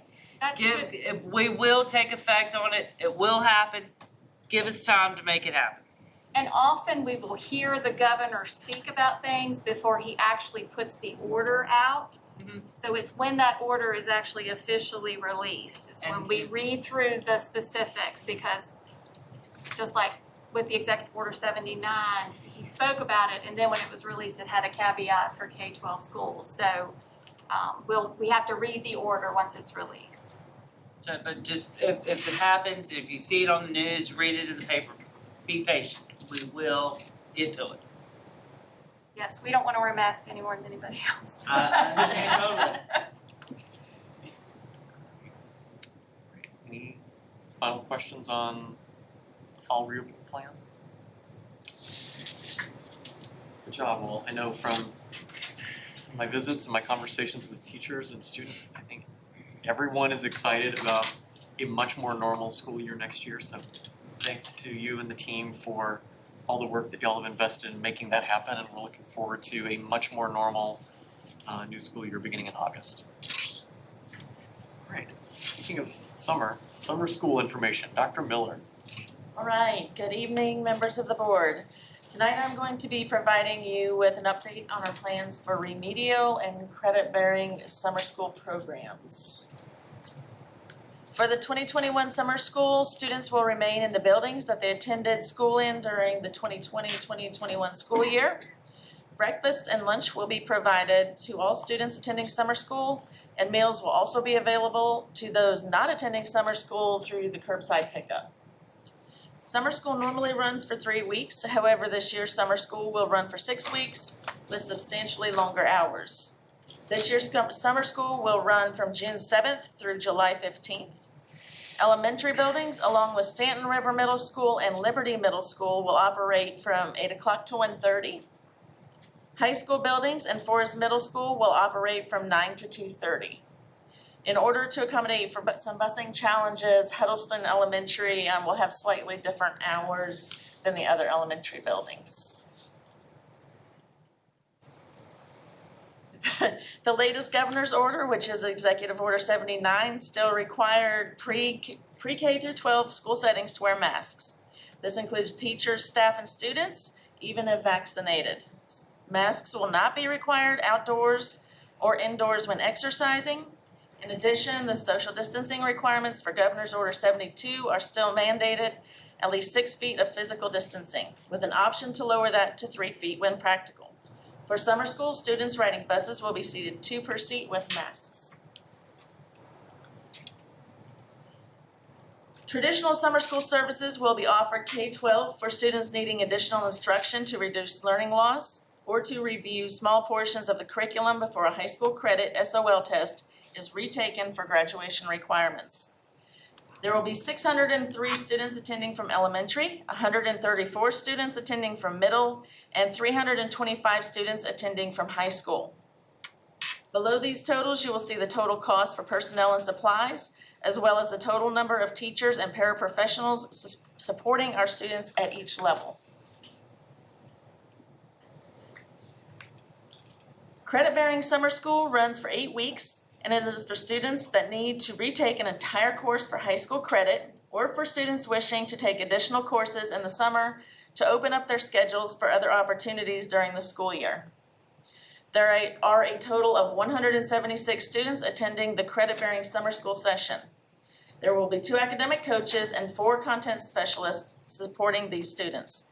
Students attending this session will be charged $300 per class. Overall, we have 1,238 Bedford County Public School students attending summer school at a total cost of $811,672.67. All right. We will employ 122 teachers and 39 paraprofessionals this year. In closing, we are looking forward to an engaging and productive summer session with our students and staff. Thank you. Any questions? Ms. Hairston? Yes. Dr. Miller, regarding Huddleston Elementary, you mentioned that their hours are somewhat different. Can you give us some specific hours for that school? Yes, ma'am. They will operate from 7:20 to 1:50. And one other question, I'm just curious about assessment information from this previous school year, in terms of how that is being used, doing summer school and helping drive instruction and meeting some of the students' needs. So is that information in terms of assessment, is that being shared among the teachers? Is it being used to help develop lesson plans and all? Yes, ma'am. The school building administrators are looking at that data with their teachers, identifying gaps and working with the teachers to build individual plans to address those with each individual student. Okay, and some of the assessment included what at the elementary level? Did it include? We used VKRP, PALS, the SOL data. Did you say PALS? Yes, ma'am. Okay. Thank you. Yes, ma'am. Other questions on summer school? All right, Dr. Miller, I do have, I'm sorry. Did we previously share, sorry, I have a curiosity question myself. Did we Please. previously share with the board that this summer school is, I believe, twice as long and twice as many hours per day as what we would normally do? Yes. So, we're just aggressively, as we should, helping students who have unfinished learning by just giving them time this summer. And did we also previously share with the board that we increased the amount of money that our teachers are making? Yeah, previously. Okay, great. So I'm just so pleased that our teachers, who are so dedicated always, but especially in a year of a global pandemic, are coming back for this extended summer school opportunity for our kids. It's a real benefit to the children who are participating. So I just want to make sure our teachers know how much I appreciate and we appreciate their extra dedication during the summer. Absolutely. Mr. Hill? Were all teachers given an opportunity to teach summer school? Did we have anyone we turned away? I would have to ask the principals that. I mean, the application was given to everyone and they applied, and then let their principals know. And then the principals created plans. I've not heard of any teachers not being able. They may have been some like doing just a few weeks and others doing because of vacations. But I could check and I could email that information to you. Thank you, Sharon. Yeah, did you have a concern or are you just curious? I just heard some feedback from some teachers that the way we communicated it of what was being available, it wasn't like a job posting. It was more of a, hey, principals, here's the newsletter. Make sure your teachers know that we're having summer school and that it's available. So We released it just like we do every year. We did an LTP with the summer school application with information on the increase in the monetary payment. And so with leadership team packet information, we send that directly to principals and ask them to give that to their staff, and that's the way we've always done summer school. Okay. Can I just probe, because I'm curious on the question, so perhaps, I think what might be insinuated is it wasn't communicated in the same way in every school. Correct. There might have been a teacher in a particular school who might have liked to have participated, but they simply weren't aware. So it might just be something we can talk about in the future about how we post. But I appreciate you raising the question. Yep. Okay, thank you. Great. Now, Dr. Miller, this doesn't directly pertain to summer school, but it does fall under the summer umbrella. I was just curious where we are with summer camps right now, because I know that would be starting soon while we have a very large summer school going on. I think I can take it. Okay. So as of right now, our schools are still closed to the public. And so we have not looked at bringing in any summer camps except those with our MOUs, which is the YMCA. They're in 3 of our schools providing childcare. But as a team, we have not decided to open up our schools for camps and other things. We wanted to kind of get summer school going. We wanted to kind of see what guidance we were getting this summer from the CDC and the governor. So that's actually on a list of things that we'll be talking about soon to decide if we are going to open up in July. Okay, so a decision will be made before these summer camps would need to begin. For most of them. We're going to talk about it. How about that? Talk about it, Yes. okay. So to build off of that, I would certainly hope we're not treating summer camps any different than we've treated other agencies or teams that would want to use our facilities. So is the camp school sponsored or are there other organizations sponsoring those? It just depends. I'm not sure exactly what camps you're talking about. I know that we have some clubs that would like to offer camps to make money for their sports or for the drama club or for the band, where they bring in students and, do camp type activities. But we've not approved any of those yet.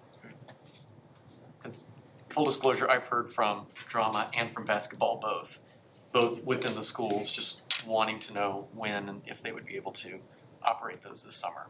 So, okay. Great. Any final questions on summer school? Sorry, Dr. Miller, you said summer, so you opened the door. That's fine.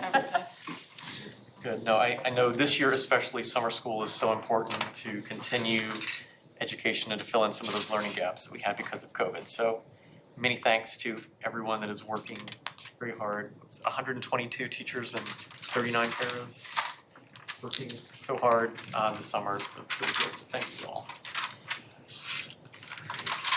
Bus driver recruitment efforts, Dr. Calvert and Dr. Dewis. Yes. Members of the board, this evening Dr. Dewis and I will discuss with you the critical need for bus drivers in Bedford County. We'll inform you of what action steps have been taken to recruit drivers, give an update on where we stand, and present ideas for next steps. It's been a challenge for the last couple years to find an adequate number of bus drivers to staff the routes of Bedford County. Flyers have been sent home, posted in schools. Coaches have been encouraged to get their CDL licenses. Bedford has paid and will continue to pay for training and certification exams for drivers to obtain their CDL license. Pat Smith has even went to PTA meetings to express need and seek out potential drivers. This year in March, we began offering a $500 bonus to our current employees for every bus driver they refer to Bedford who is hired and successfully completes 3 months. In May, we offered employees an opportunity to earn extra money by driving a morning or afternoon bus route or driving for extracurricular events. And these are people who may have already worked with us in a different capacity. We stated that we were willing to work with their current schedules to accommodate additional hours. As I'm sure you are aware, we have advertised for bus drivers on every school marquee with Pat Smith's name on it. I am currently working to get car magnets for county cars. They are printed, they should be printed this week, and yard signs printed. We have asked for quotes to wrap Bedford County cars with, a wrap that says bus drivers needed. And additionally, Dr. Dewis is researching the cost of activity buses for high schools that do not require a CDL license. So this may be able to transport some of our smaller teams, tennis, things like that. So I'm now going to turn it over to Dr. Dewis, who's going to tell you where we stand, what our current status is. even with all of those efforts, right now we currently have 23 driver vacancies for going into next year. We always have a number that's been increased with retirements and other decisions that drivers have made to, if they've moved or taken another position.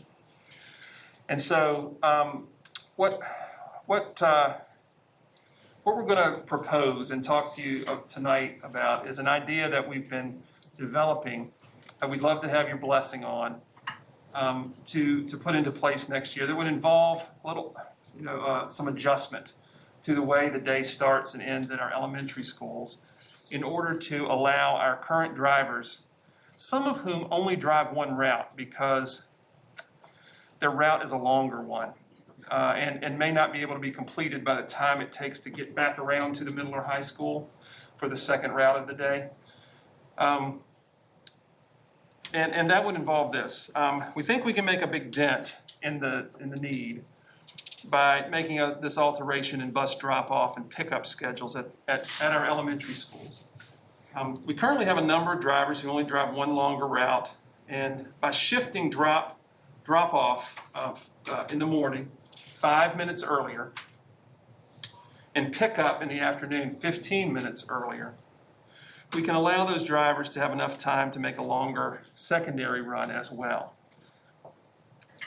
So streamlining the morning breakfast routine to be a primarily grab-and-go breakfast routine at our elementary schools, which is being used in many schools already, will not require any routes to have to start any earlier than they currently do, which is no earlier than 6:30 in the morning. And will allow drivers additional time to begin their secondary runs earlier.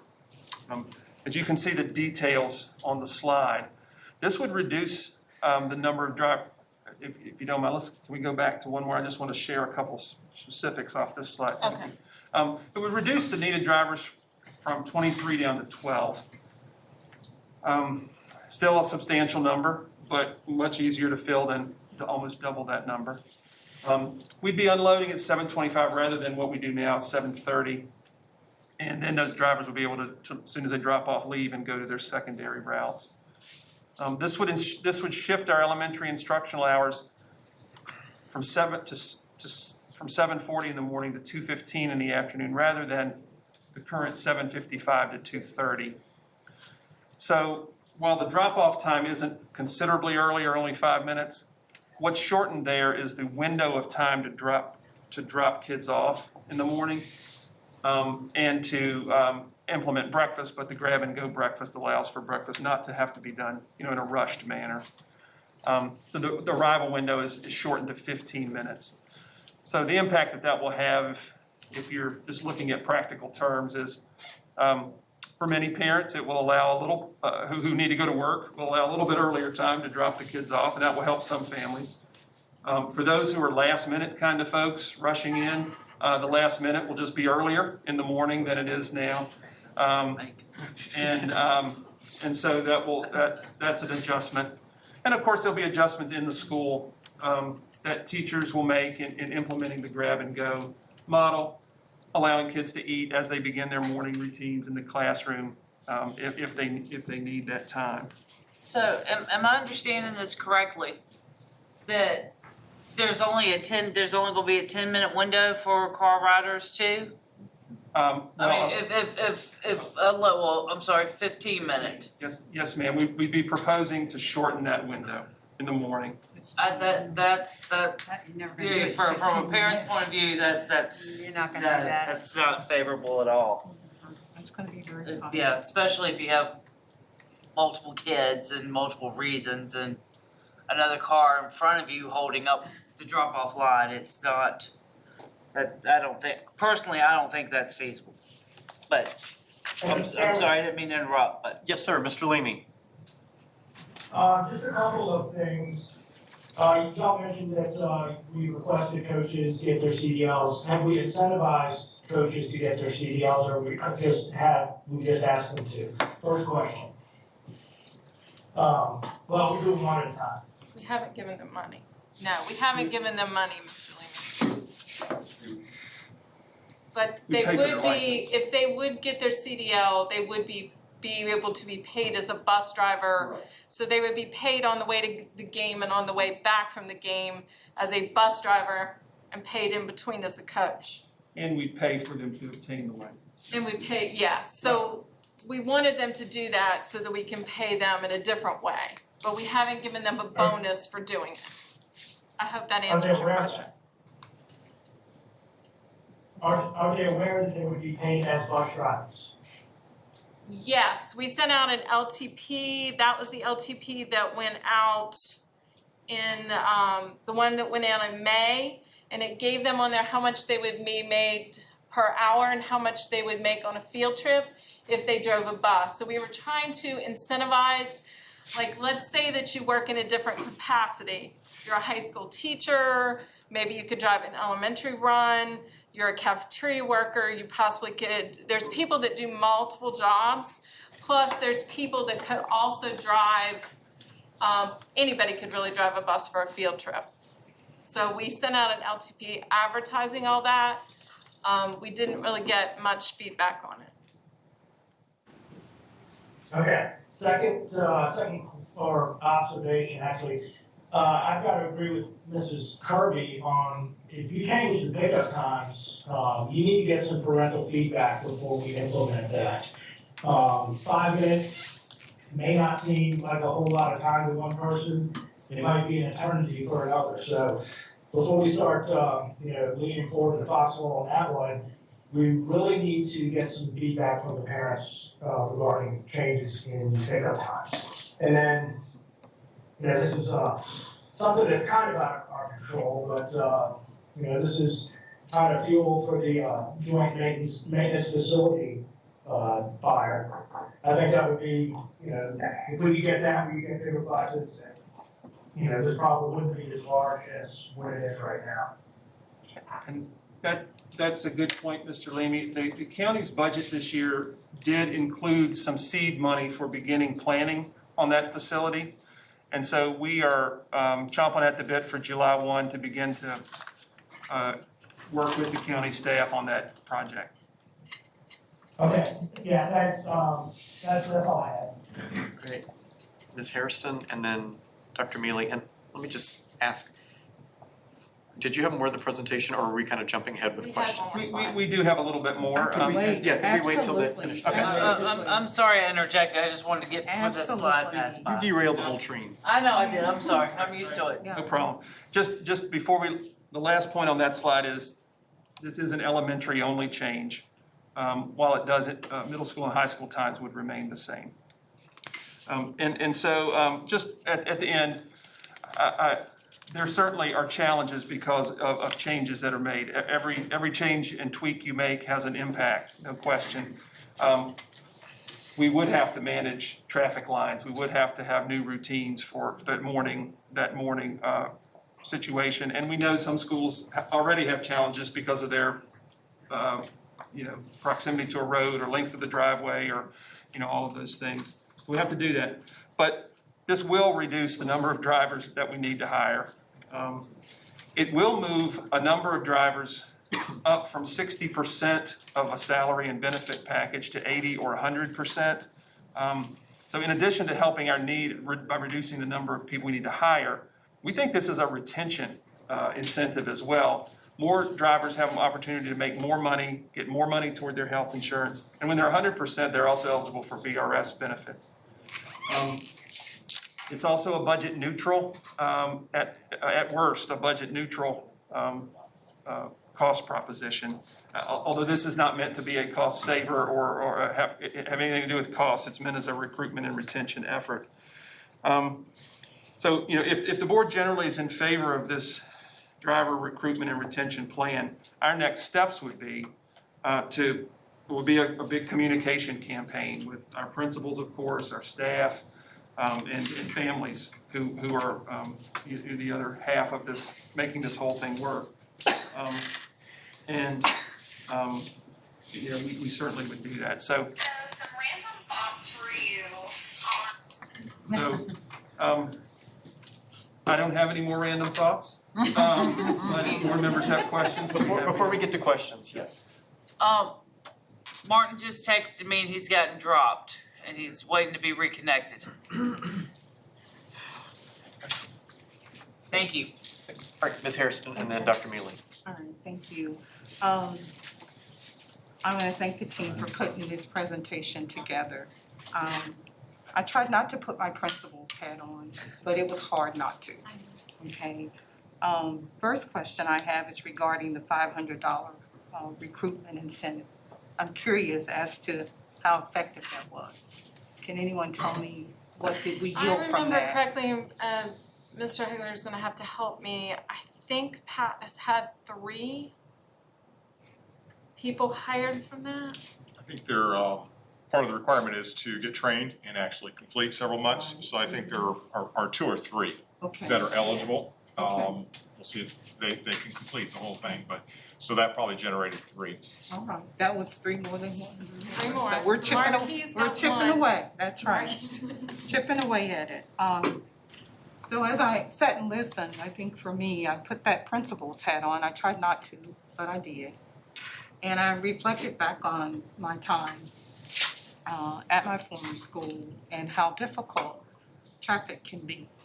So immediately I'm thinking of the traffic problems that this could certainly propose as well.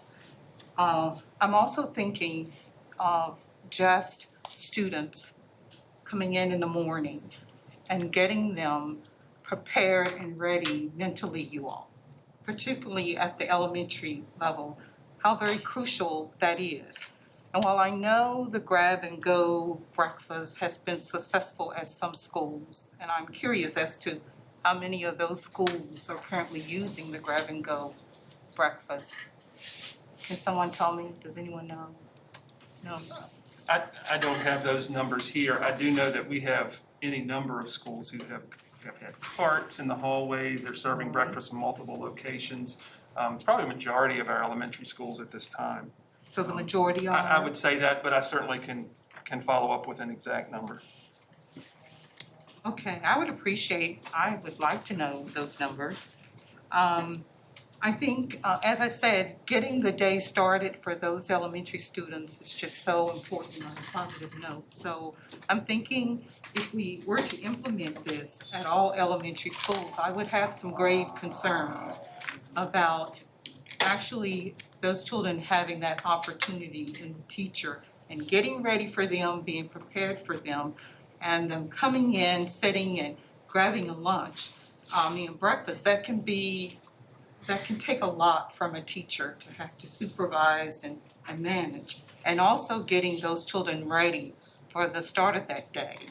I have reservations on so many levels. One being, I'm thinking about the parents, as Mrs. Kirby mentioned, and also just the preparation that it's gonna require of a classroom teacher in getting those students ready. I think having another location, such as the cafeteria, for those children to have their breakfast and then go into the classroom, I think is effective. I think it just allows for that smoother transition for them to start their day on a positive note. Ms. Thank Dr. you. Mealy. I really do agree with a lot of what Mrs. Harrison said.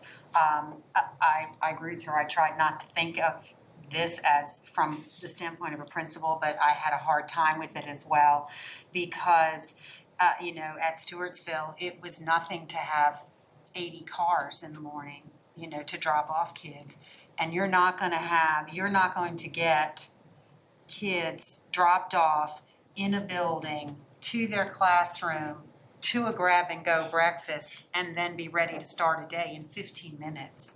That's just not reasonable, really.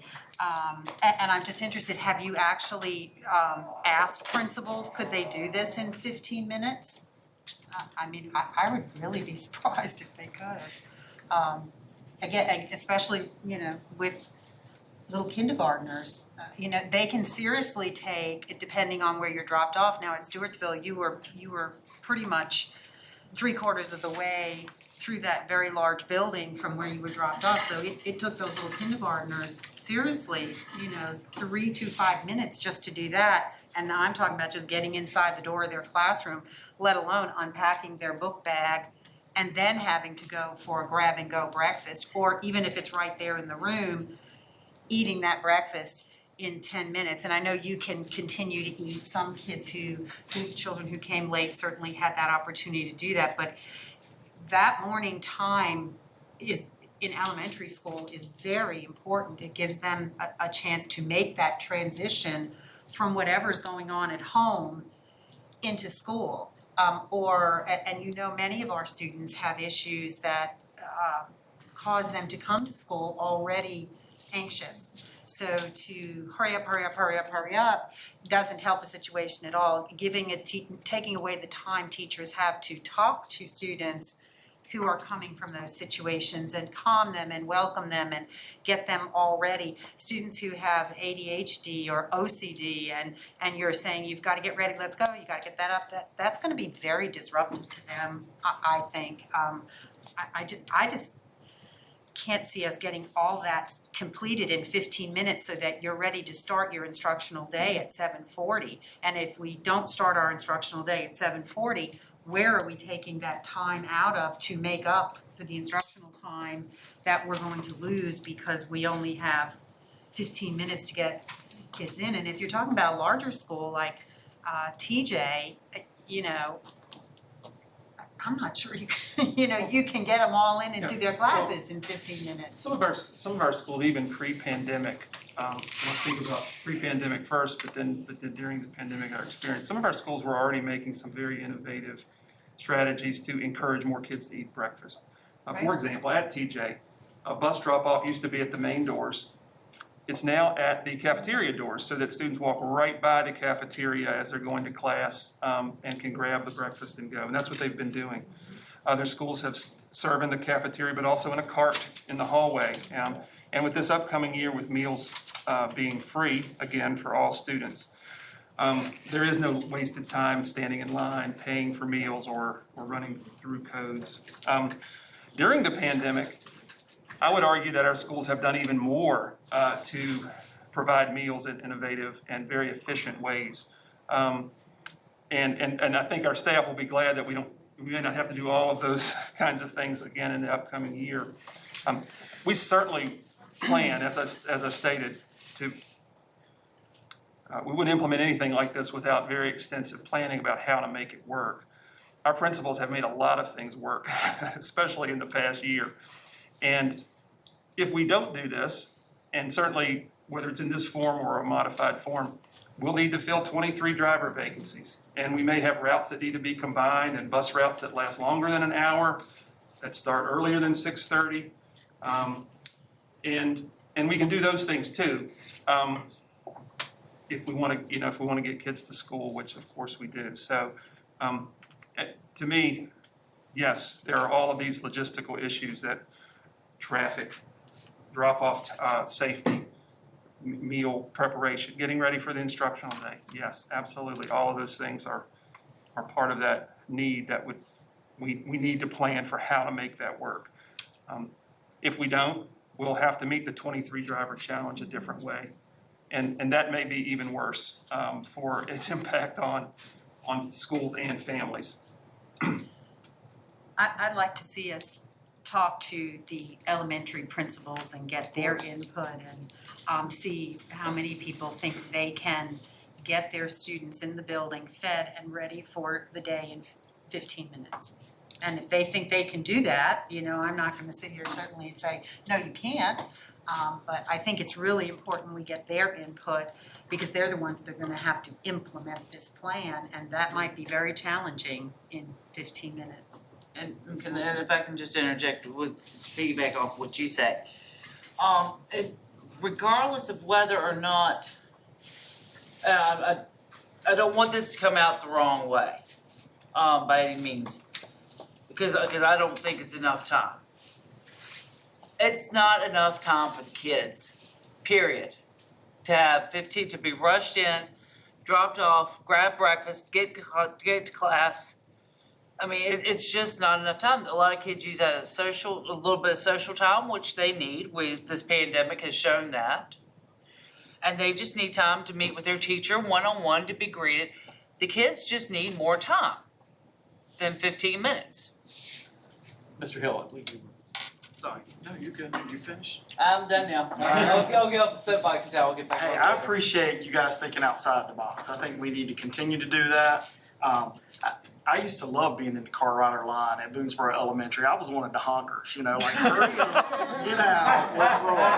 You really? Absolutely. We don't have time to get out of the car and, yeah, let's roll. So I appreciate you thinking outside of the box. All right, 2 questions or statements that I would like you to consider. Maybe you have. Can employees recruit themselves for a 6-month commitment versus the 3-month of recruiting someone else and still get the $500? Just something to think on. And then my other comment, my high schoolers certainly enjoyed starting school at 10 o'clock this year. So as instead of impacting elementary, could we possibly impact the middle and high schools? You don't have to answer, just throwing it out there. I know my kids love the late start, so. We are on clock hours now though, so everything counts. Well, Right, but it would push it out, so. one of the things Ms. Smith pointed out was that because of sports, we would be delaying them being able to get to competitions, and we need the bus drivers there to then get to sports competitions. So that was our concern with middle and high school. Throwing it out Because there. it was Just pushing throwing it it out to there. 4 o'clock. But, yeah, so. That was kind of my other question. I like the basics of what you're trying to do here. I was just curious if there was another way to organize the times that could make it work better for elementary staff and families. Could we send the high schoolers to school early? Let them take the earlier shift and then send the elementary schools the second shift like it used to be. Ooh, sleepy teenagers, that's a No. dangerous Well, combination, that's sleepy teenagers or sleepy young kids. I mean, that's another I know there's a possibility. study out there that says middle and high school do better with later. Yes. What? There's a study out there that says I do better with later too, and I'm not allowed to. Now that we've put this out here to you, which we've done first, we have the opportunity and time to be able to take this into this discussion with especially with our elementary principals and others as needed, to vet through the logistics. And might look a little different at one school from another, just based on how patterns have worked traditionally, but we need to get that feedback, we need to hear it. And there may be tweaks we can make to it, the times, how meals are served, how traffic patterns work. We can analyze all of those things, and we just know that we need to do something, because that's too many drivers to find. We're not alone in this, so just as we're recruiting drivers, so are all the jurisdictions around us and across the state and country even. And in this economy, it's hard to find labor in many places, but especially in this one. And Mac, I know I've mentioned this before, but we need to talk about subbing this out, contracting it out. I don't know if you guys are just set that they have to be Bedford County employees, but I don't know if there's companies out there that are willing to bid on our routes for a dollar amount and make it happen. Or maybe for 23 positions, and they fill 23 positions. So I just think it's something to consider. Ms. Harrison? I certainly can echo those same sentiments, Mr. Hill, but I also think that as a board, we need to strongly begin to have discussion and think about salaries here for our bus drivers. If we're gonna continue using our bus drivers and not using the other system that Mr. Hill spoke of, we really seriously have got to consider in the next budget year, looking at making adjustments to their salaries and paying them more money. I think if we did something like that, we could potentially get some more drivers in here. That would be my last statement regarding this topic. Other questions, concerns, comments from board members on this? Soapbox. You're off your soapbox, okay? So we certainly, we heard you, we appreciate it. We're using it as a focus group. We'll follow up with our principals on this concept. Mr. Hill, you're right, we're trying to think out of the box. We're trying not to impact our secondary students because many of our secondary students, they have jobs.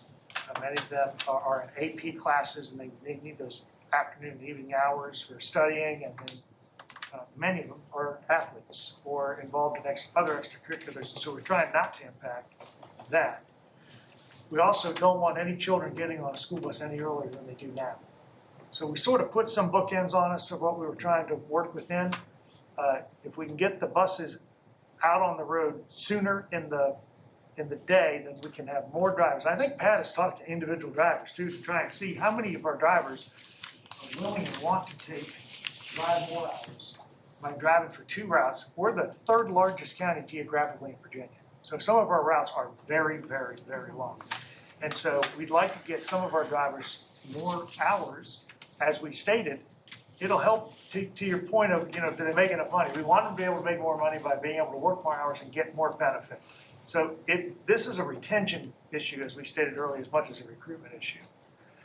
But we'll follow up with the principals on those concerns about teachers having time to transition, students having time to transition, having enough time for breakfast and to ease into the day. I hear you. I'm putting my elementary school teacher and principal hat on. And we'll use our elementary school principals as a focus group. And we're gonna get a car magnet and a yard sign for all of you. And you can help advertise. You can help advertise and get your neighbors to come drive a bus and make a little pocket change, in addition to your other job. You all are welcome to get your CDL and drive buses too. Is there, to piggyback off that, is there an offering to where somebody could say come and take a class on a weekend? I mean, can you offer the CDL classes on the weekend? I mean, I would show up in the New York Minute.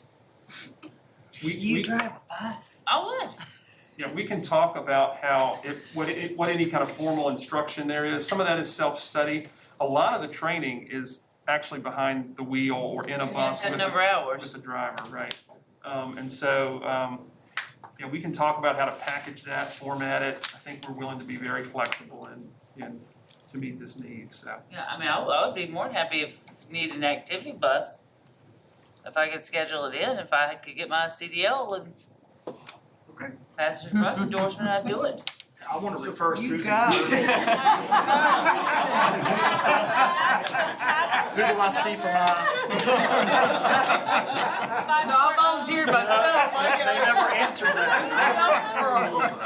I heard Mr. Hill first, I'm sorry. Well, the truth is, I gotta finish it too. That's right. All right, I'll take it. Talking down any moment and finishing are two different things. Great, so anyone at home that wants to, we need please. drivers, and I cannot wait to see Dr. Calvert driving around with her car in wraps around the lake this summer. Someone has to do it. Lead the charge. Thank you. Right. So matters from the board. Proclamations, Mrs. Kirby. If you guys will remember several months ago, I mentioned when we recognize teams or groups of students or whatever, historically in the meetings, in the minutes of the meetings, they come in and the minutes will reflect that they showed up and we recognize them. We never say why they were here, how they got here. A couple of years ago when the Liberty softball team won the state championship, I have this as an example. The town issued a proclamation for them and it kind of gave a little brief history of how they got to the point of being recognized. I would like for us to implement something like this I know we've had JF drama in here, we've had JF swim team in here. I would like for us to do something along this line for any recognitions that we do, so they can be chronicled historically in our meeting minutes. That's what I'm trying to say. Thoughts from board members? I think it's great. Anytime we can recognize. That's a good idea. Yeah. I think the only thing we'd have to be careful about is to make sure that we are in fact getting that information. So I think staff would have to make sure. It will be the AD's responsibility to get it to us too. I'm sorry? It'll be the athletic director's responsibility or the activity director's. to get us, but yeah, I mean, Some people are better than that, than others, so that's what I'm saying, I think we Yeah. just need to be sure so that a group isn't left out, you know, inadvertently. well, it's whoever we come and recognize, I mean, they're standouts anyway, if they come in here to be recognized, then we do this. So that might be a parameter we want to think about as well. Is this just for teams and drama teams and others that win state championships, or? If they come in here and if they do something that excels to be recognized by this board, we need to do this. Because regardless if we pick and choose, then it's only some kids are gonna get recognized, because every kid that comes in here or every student that comes in here to be recognized by us has had some major accomplishment. And they should be recognized for that accomplishment. So, Go ahead. so whose job would it be to formulate these proclamations? That's what I'm asking. That's logistic to be figured out. I mean, I don't. I like the idea, again, I just wanna make sure that it can't be us, so staff No. can follow up, making sure that any group that is supposed to be recognized, in fact, gets recognized. And I think that's a Dr. Bergen question, whether they wanna devote time to do that, or.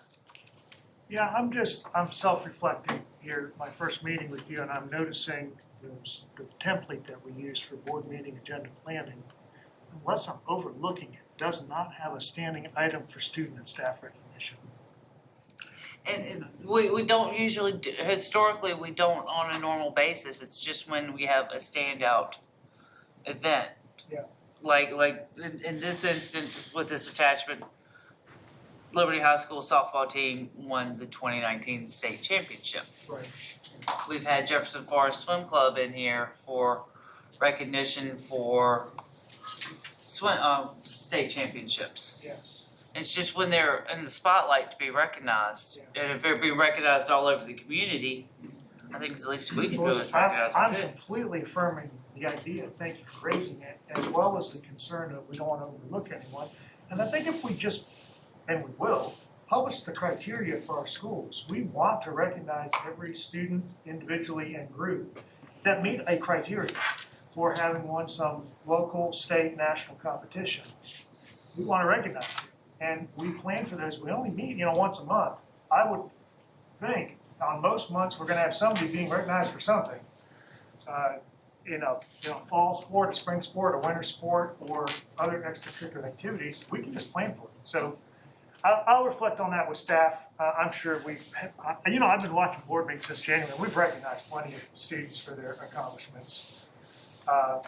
We'll reflect on that, the matter from the board, and we'll think about practice in other school divisions and what is the criteria for recognizing students and staff, and we'll come back to you with some suggestions. And I'm not even actually saying it needs to be a proclamation. I was just the gonna time use of this, recognition. but I want something more reflected in our minutes of how they got to this point, other than the fact that they were here, we shook our hands, took a picture and sent them out the door. So we actually chronicling what they did. Yeah, to get to this point, whether,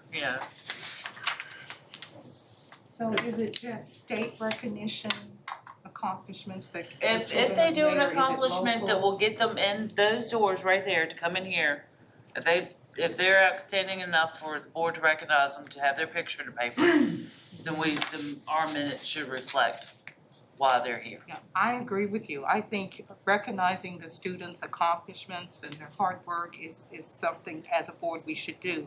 I guess for me, I'm kind of struggling with, because there's so many recognitions that you can give children, things that they accomplish. So we narrowing it down. So Well, is it then we need, local?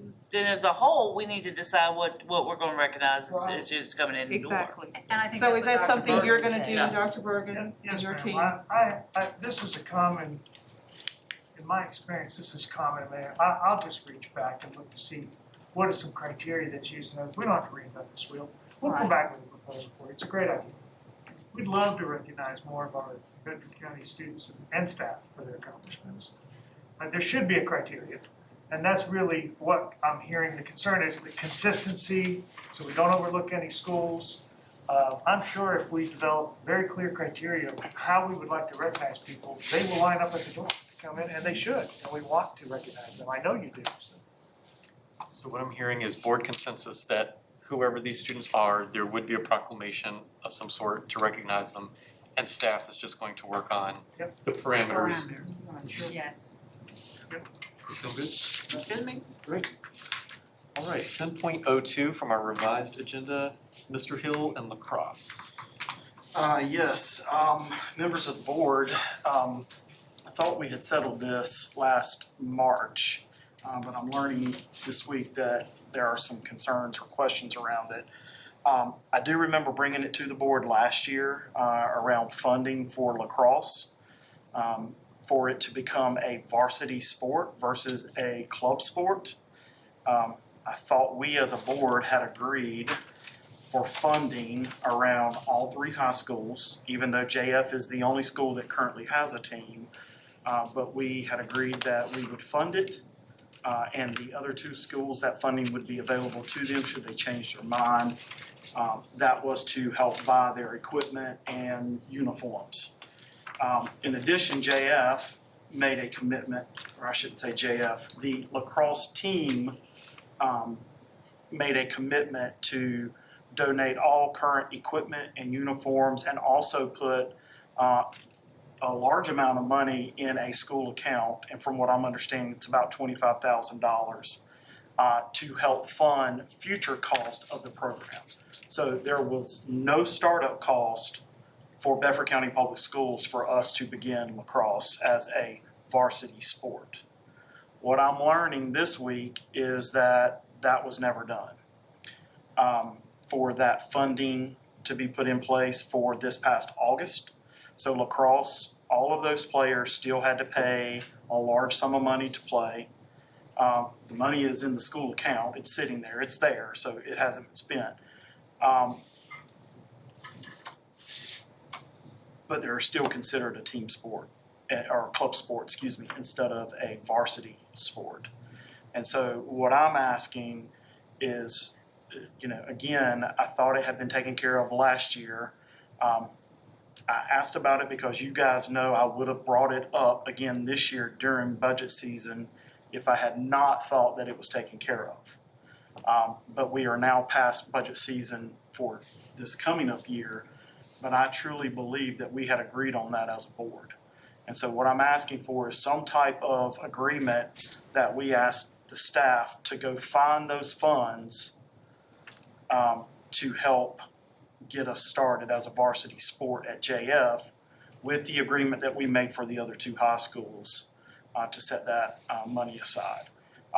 Even if, and this is just something to consider, again, there's no startup cost for us to go ahead and approve JF as a varsity sport. There's no cost from what I understand. And if it's next year before we can fund the other two, my preference is to do what we said we would do last year. But that's why I'm bringing it to the board. Do you know, I know that there were quite a few people in here, I just don't remember. JF said that they would go to the other high schools and talk to those kids and. He made that offer again tonight. Yeah, but have they done that already? It had been done, it will be done. The offer is on the table. From what I'm understanding, there has been no interest to start that program. And that's where I'm going. So suppose there's no interest in that in the other schools, it just may not be. Can we agree, because I think what you do for one school, you should do for all of them. So, if it's $25,000, then can we agree or come up with something where Stanton River doesn't want lacrosse, but they want to do something else, and they can use that money to do something else? What's the something else? Something to do with sports, like maybe they need new equipment for something that they haven't gotten, or, they. I thought we had agreed that we would fund all three high schools to start a lacrosse varsity sport. Because if you go and say, well, if you need new football equipment, why is that fair to the other two high schools that then have to go raise that money if we're not smart? No, I'm just saying if you're gonna give money to one school, then they should all get it, but I guess my problem is what, and you're right, this is what we said, I'm just saying, what if the school just doesn't wanna do that? How And we had agreed that money would sit until. Until they did. That's correct. And how do we do, I'm sorry. Go ahead, please. So do we know, definitely that Staten River isn't interested? I think what has happened along the lines too is the entire sports community has kind of gotten up in a realm when they weren't allowed to play the winter sports. And then with the shortened seasons and everything going on, that nobody has really had the opportunity, and trying to keep up with COVID protocol, have really had the opportunity to investigate to see whether or not there would be enough interest. But I think if we do have something going on, we did say we would fund it, we need to fund it. Yeah. And then keep exploring once things get back to I normal. certainly think we need to be true to our word. We stated it, and the board as a whole agreed upon it, and so I think it's important that we do that, because that's what we stated. However, now, I'd like to see, as Mrs. Kirby said, she said that during the midst of the pandemic and everything, perhaps maybe Staten River just didn't get the opportunity to have the other lacrosse players from JF, because if I understood it correctly, they were gonna actually go out to the school and model for these kids and do things to try to We're recruit more them. than willing to go out. I mean, you heard from Mr. Carroll tonight. He's willing to donate. I think Yes, he he said said $5,000. We also agreed that Dr. Francis was to go out and look for grants and any funding that, because there is money out there that will help start these programs. Again, I know there's been a ton of stuff going on since last year, but I truly thought it had taken place. I had no reason to have any concern of it until this week when it come up. Our lacrosse team is going to regionals. We're actually hosting regionals. And it come to fruition that they would have to use practice fields versus our stadium because they are a club sport, not a varsity sport. I mean, that's nor here nor there, but it's just the fact of I thought it was taken care of. I didn't bring it up this past budget season. You all know I would have for sure, but I do think it's something that we should keep our word on. How can we make it happen? How I can we agree make with this you. happen then? I think we have to ask staff to come back with a recommendation in order to do that. And I would, again, I really want to make sure that these people get to these other high schools, because I'm finding it difficult to believe that no one in either of the high schools would be interested. I think they Or maybe would. just not enough. It's not enough, that's gonna be the key, that's key with a lot of But teams even right if we now. can, I think we need to really make sure that that gets going. Absolutely, and afford the opportunities, cause I don't Mr. think. Chairman, Yes, sir, Mr. Leamy. I think what we need to do at this point is to have the JFOs coordinate through the ADs at Liberty High School and Stanton River, to give presentations to the student body at those two schools on lacrosse, and then, have them report back, the ADs report back to us, what level of interest exists at those two schools, and then move forward from there. Dr. Bergen, is this something that staff could come back with more information and a recommendation on? I'm absorbing Okay. new information here. That's true. Where I'm in complete agreement with all of you is more opportunities for student athletes. Across, we have many scholarships available for kids, or even not scholarship, but it's a pathway forward to D1, D2, D3 for a lot of kids.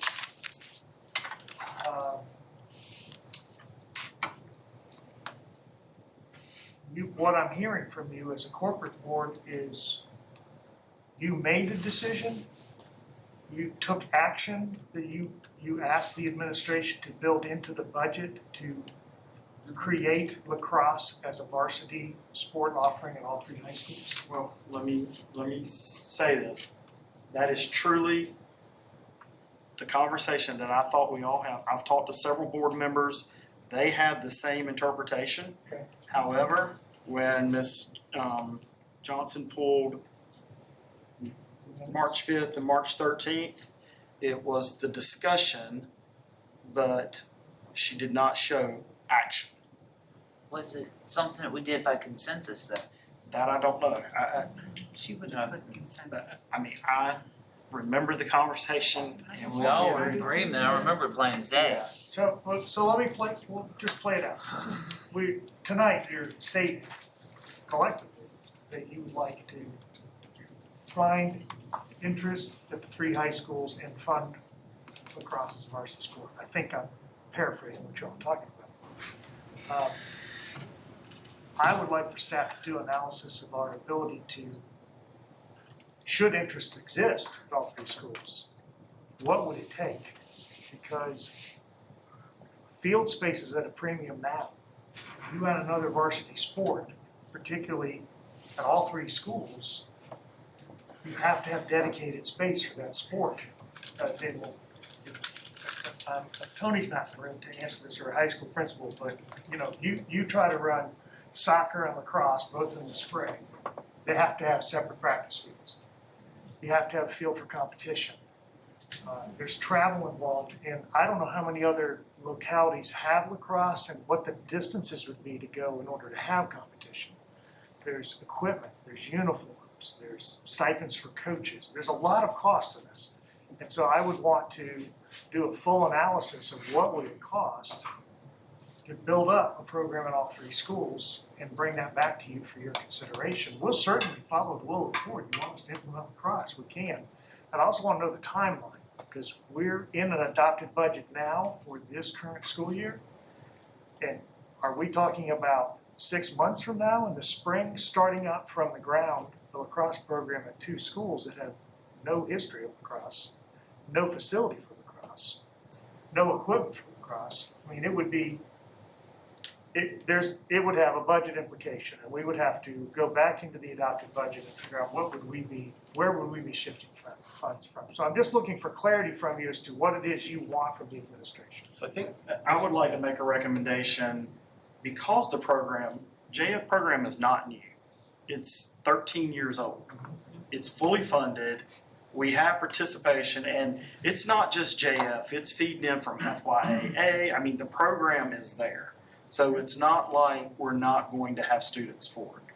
It's fully funded. They put, don't quote me on this, but from what my understanding is $25,000 in an account. Randy, I don't know if you have privy to that. In a school account, it's there. They're donating all current equipment, all current uniforms. So to me, I would like the board to approve, and we're truly a year in arrears because they asked, it should have started back in August. It didn't happen, but I think if we could approve that starting in August of 2021, that JF Lacrosse is considered a varsity sport with full intentions to fund the other 2 high schools should they have a program startup. I understand you gotta get the cost and we've gotta approve it because it's budget impacting. But I truly would like to approve going forward that varsity sport for lacrosse at JF starts in August. And then that kind of goes to Ms. Martin's point, I'm sorry, it's getting late, about the outreach from the JF Lacrosse community to Stanton River and to Liberty and trying to build interest during that meantime. Hey, Mr. Chairman, Yes, sir. I don't recall any action being taken on funding, nor do I recall any consensus around directly funding. I recall the consensus being around the JF folks coordinating with the other 2 high schools to give presentations and to gauge interest in programs as a precursor to funding all 3 high schools. That's my recollection of the discussion. Okay. So, how would we like to proceed with this? Seems like we have a couple things, either have staff come back with a recommendation to adopt JF now and try to onboard 2 others, or get interest in 2 other schools for a future year, or try to launch all 3 simultaneously. What would the, in either way, staff would need to do some research and come back to us with more, but what would the will of the board be? I'd like to see, I'm kind of conflicted because I want to do what we said we were going to do, but I also think we need information from Dr. Bergen as to what the other implications might be. I mean, it might, I don't know what that is, like he's saying fields and timelines and buses that would we have that available? Sure. My thoughts are JF has an established program. They've worked to put it there. It's there. It exists. I would recommend that we support that and move forward on it with stipulation that JF's lacrosse team will certainly do what they said that they would do, which is going to the other schools and talking to potential players under, of course, Dr. Bergen's guidance and his team in terms of gathering that information. But I just don't see any reason why we should stop and hold up a team that already is in place. I agree. Ms. Kirby? Of course, I'm gonna do anything that's gonna promote sports to the fullest, so. You want me to get your soapbox back out? No, No, okay. no, I don't need a soapbox for this one. Whatever. And I believe in equality across the zones. I just don't believe that we're gonna have the interest in the other two zones in lacrosse that you have. But I do believe we need to fully support you because we said we would. So I would like to see what we need to do. What do we need to do tonight to at least finish out this season? Because you said regionals. When are you playing the regionals? Well, that's next week. But what I'm asking for. But immediately, can we get you on the field? I mean, do you have to be a recognized I think sport? they're working through that, and Tony's not here, so They're working through it with other Yeah. opportunities. they're looking at University of Lynchburg. This for year's next coming on, Okay. I think. Yeah. I think Marcus Okay. is asking about next school. I want to give them a start come August. They are a varsity sport, and they Totally. get the same privileges of any other varsity sport at Jefferson. Absolutely. I want to explore to see whether it would be a viable option at Liberty and Stanton River. Absolutely. And I think we've heard multiple Yeah. times that they're willing to do that. Yeah, and totally, and talk to the ADs, and then, I think we should open up any opportunity to any player or any school that we think that's gonna help them excel. Mr. Chairman, just one other thing Sure. that I thought about, kind of reflecting on that meeting and how some of the students spoke, some of the players spoke. And I think we talked a little bit about those players being part of that team that goes out to recruit or explain to the students what it's like being a lacrosse player. And I think that's really crucial to have those players, the same age talking about it. I think they would be better salespersons perhaps. Absolutely. So if we could make sure we included those players at JF being part of that recruitment. Sure, okay. Mr. Leamy? I think I made clear what my stance is on this. I don't recall committing in any way, shape, or form, either officially or through consensus, to fully funding a lacrosse team for JF until such time that, there was a survey done at the other two high schools, and we, the board, got a report back on the status of that. So what are my That hasn't been options done to my knowledge. to make a recommendation? Well, it sounds like and I would also say, I'm supportive of going ahead and adopting the JF program and then actively trying to start programs at Liberty and Stanton River if interest is there. So it sounds like we have board consensus tonight to. Is that all we need is consensus to do that? Since it might have a budget impact, is that something that we would have to bring back I was as gonna say, I want to hear. action item? Mr. Chairman? Yes, sir. Consensus is not good enough to amend the budget. Right, yeah, that's what we were just discussing, and we asked Dr. Bergen what he could come back with at the next meeting. Knowing I've had no time to consult with staff on any of this, we'll go back and speak to our principals and our athletic directors about the cost at each school. JF first, the cost may be less because there's a practice field that the club group helped to establish, if I remember correctly, by Forest Elementary. Thomas So- Jefferson. It's behind TJ. So there's a dedicated practice field for that school's team. There wouldn't be at the other two schools, and I don't even know if we'd have to create one. So that's something that we'll have to ask. I just want the board to have the numbers, you know. So in order to support the program as a varsity program at any one school, what is that cost? And bring that to you at the next meeting.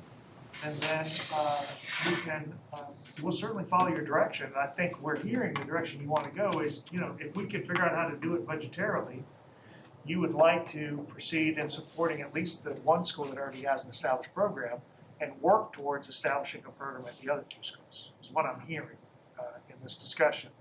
I simply have absolutely no idea what the cost is. And so I want to see what we can pull together between now and July. Working with our principals and our ADs and using JF as an example of, you know, what does equipment cost, what are coaching stipend, potential travel costs, officiating costs, uniform costs, etc., which are ongoing and recurring, and what would be is there potential on the properties for additional practice space for these teams and competitive space at the other schools? And if there's space, what infrastructure would need to be put in place and what would it cost? So you have all of that information when you're moving forward and making a decision on this. In spirit, I'm with you. I want to just know, as I think you do too, what is the cost? And then we'll work with the CFO and we'll look in the adopted budget and we'll see what our options are and provide those options to the board. Great, so you'll bring that back for the July meeting? It's aspirational. Aspirational, okay. It's, you know, we'll get to our principals and our ADs and get as much of that information as we can between now and July. And bring you what we have as an information item next time, as a staff. Sounds good. Mr. Hill, would that be okay? Have to be. Have to be, okay. Matters. Well, let me ask this, do I have a choice? I mean, do I have an option to make a motion to have JF as a varsity sport as of August? Is that something I can do since it's on the agenda? But I'm asking what my options are. Well, I would like to know too, Martin brought up a point, would that require a change to our budget? Because if it is, then I don't think we could do that. Okay. Yeah, so maybe that's something we can vote on In later July. once we get, yeah. Absolutely, okay. Just wanted to know what my options are. Okay. Well, listen, I wanna make clear, we're supportive of our student athletes as well. I appreciate you sharing these concerns. I'm just learning of them today. And we'll have conversation as early as, I don't remember, what is today, Thursday, 20th, y'all are working. Well, Monday. yeah. We'll get on this right away and we'll begin to collect the information and come back to the board. And figure out together, you know, what's it gonna take to support all of our student athletes on all of our zones. Great, thank you. Sure. All right, comments and concerns from board members. Start on this side. Okay, first, I want to congratulate you, Dr. Bergen, for being sworn in. And I apologize, I guess I missed it. If I had known you were going to be sworn in, I would have been there. But thank you for that. I also really appreciate the Meet the Superintendent. I think that's a really wonderful opportunity for our community. So thank you for taking so much time to do that. I really appreciate it. And I think our community will too, will as well. I just want to also congratulate Susie Gibson for the dedication and unveiling ceremony and the commemoration of the remarkable life of Ms. Gibson. I just think so much has changed for that school since it's been renamed, and I'm just thrilled for all of them. High school graduation, thanks to everybody here who helped make that happen. It was really wonderful despite the rain, wind, and cold. The students, I think, froze to death. And again, if you haven't read Mrs. Kirby's shoes thing, you need to read the shoes because that was a really, I really think it should just be a yearly column now about the shoes. Because they were kind of remarkable. But I just want to congratulate the students, the staff for all their work with that, and the families. Congratulations to all of you. I also, as a board member, want to thank Mr. Edwards for all the arrangements you did. I know you really helped me out considering I wasn't able to walk as well as everyone else at the time. So thank you for securing the space for us and for lunch. That was wonderful. Parade of graduates, I attended with Ms. Hairston, and that was fun. I just loved how some of them came in their lounge chairs in the back of the truck. It was great. They were just all having a great time, and it was good to just cheer them on as they rode through Bedford. Again, I just want to thank everyone this year for all of their efforts, especially our staff and our teachers, but that's everybody, our secretaries, our bookkeepers, our nutrition workers. I know I'm going to leave somebody out, our bus drivers, our custodians, everyone.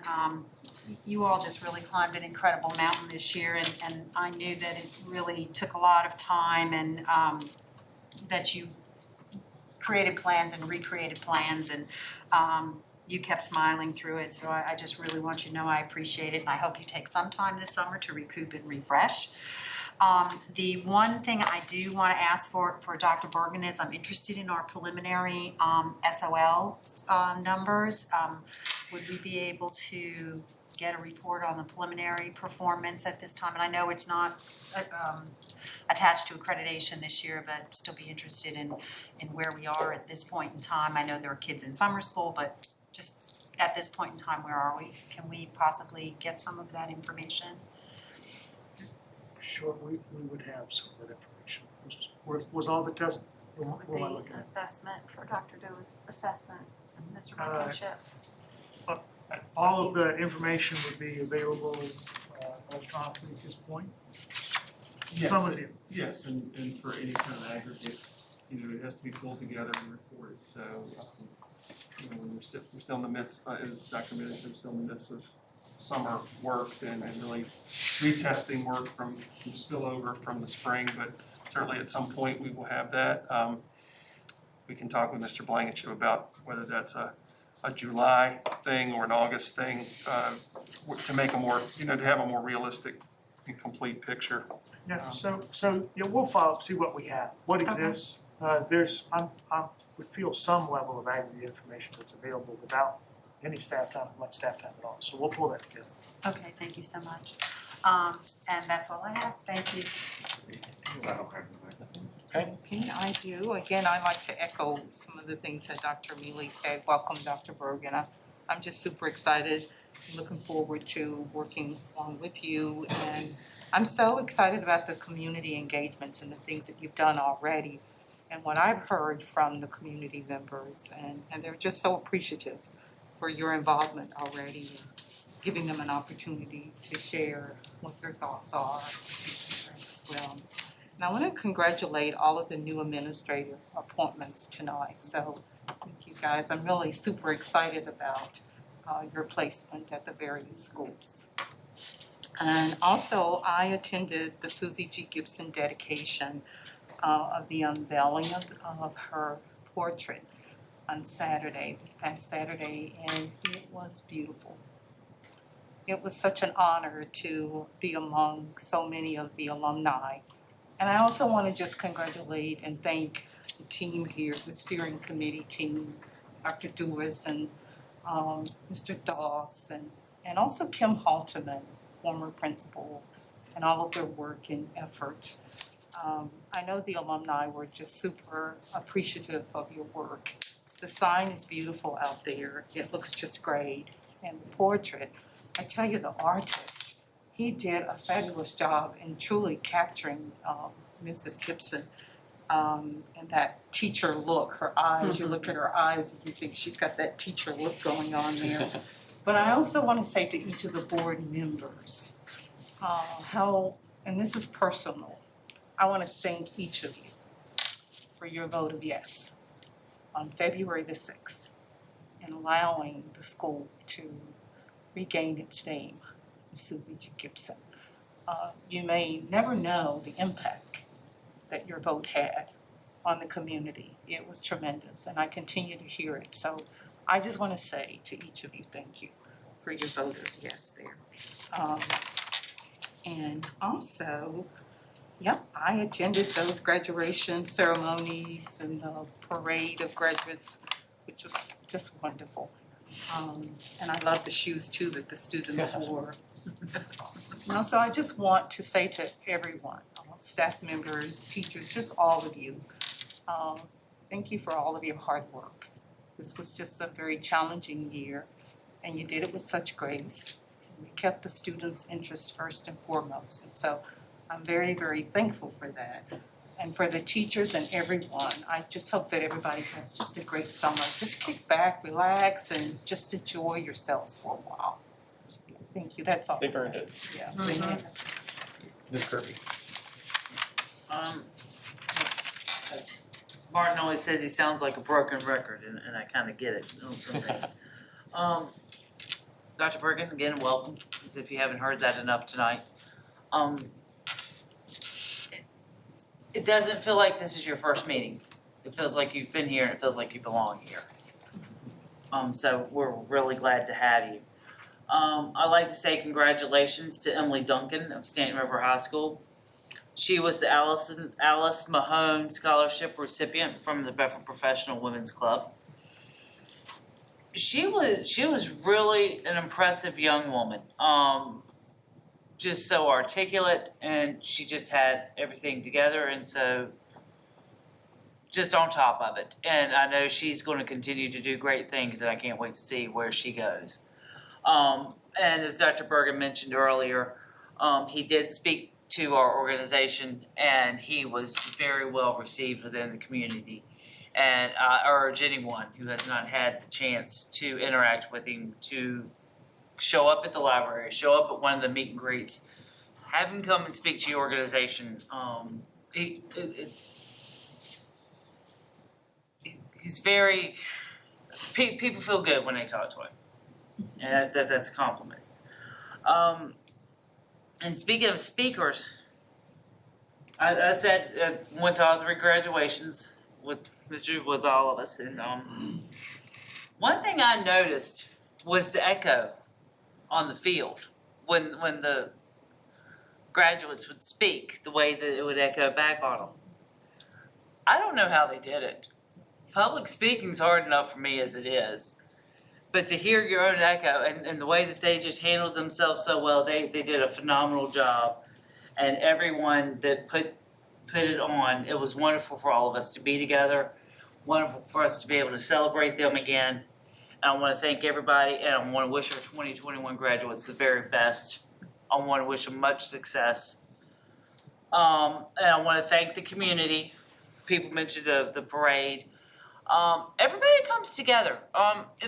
If there's a positive out of COVID, the parade of graduates came into play, and we have a greater sense of community, and it's wonderful to see everybody to come together to celebrate the kids and their accomplishments.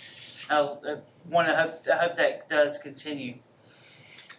And all of you guys out there, congratulations. We're breaking the end tonight by keeping you here till almost 10 o'clock. So welcome to the long hours, as if you don't already have them. But good luck to you guys too. Thank you. Mr. Hill.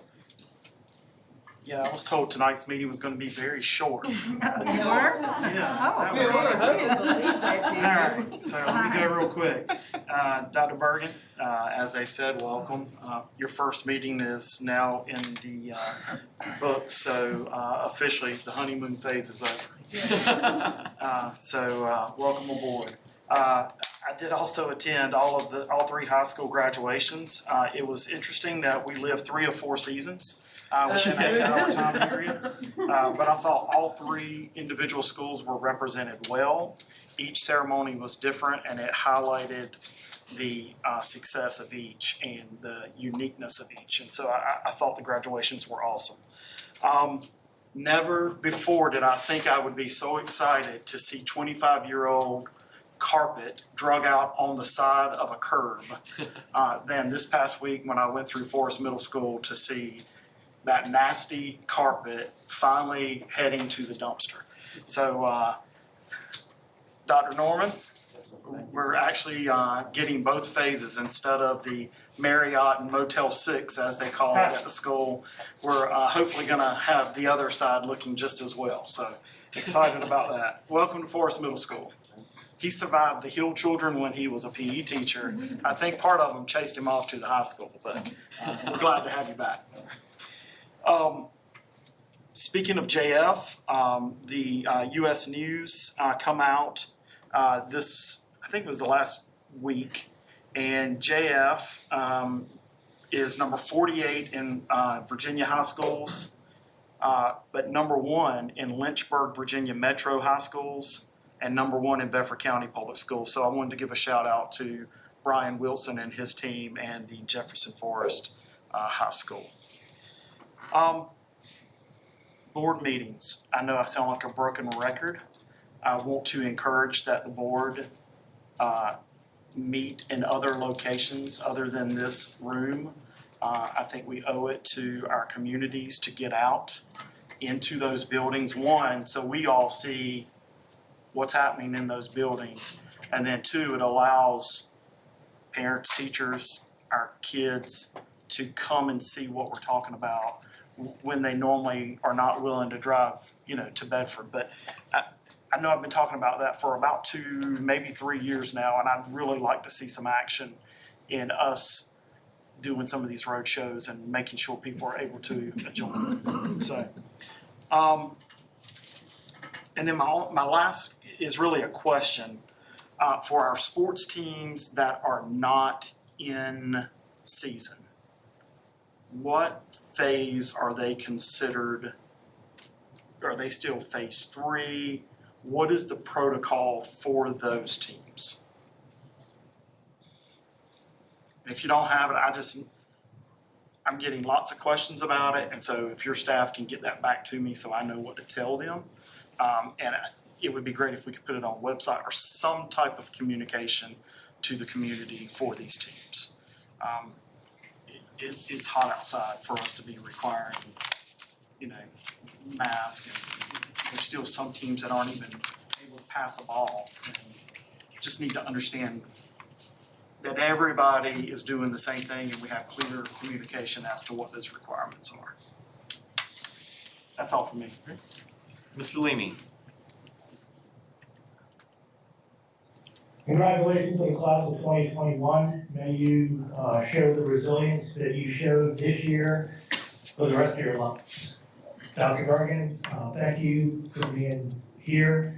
Thank you for hitting the ground running. You are what we have needed for a long time. That's all I have. Great. Thank you, sir. All right, I will try to keep this very brief. I enjoyed the theory of relativity recently at Liberty High School. I think that is probably the best musical yet that Liberty Theater Arts has produced, and the first time I have actually been in an auditorium in over a year now, so kind of gave you a sense of what life used to be like. So it was great. The kids did a great job. Congratulations to Ms. Cruz and that whole team. I know many of us received some emails recently from Mrs. Shannon Thomas's AP composition class at Stanton River High School. I actually spoke with the class instead of responding to all of the emails separately. And so using the magic of Google Meet, I got to join her class meeting, and we had a nice discussion about what is being planned for the upcoming school year and talked about some things that they really liked this year, some things they really didn't like, and I passed their feedback on to Dr. Rogers before she left, and she was going to disseminate that.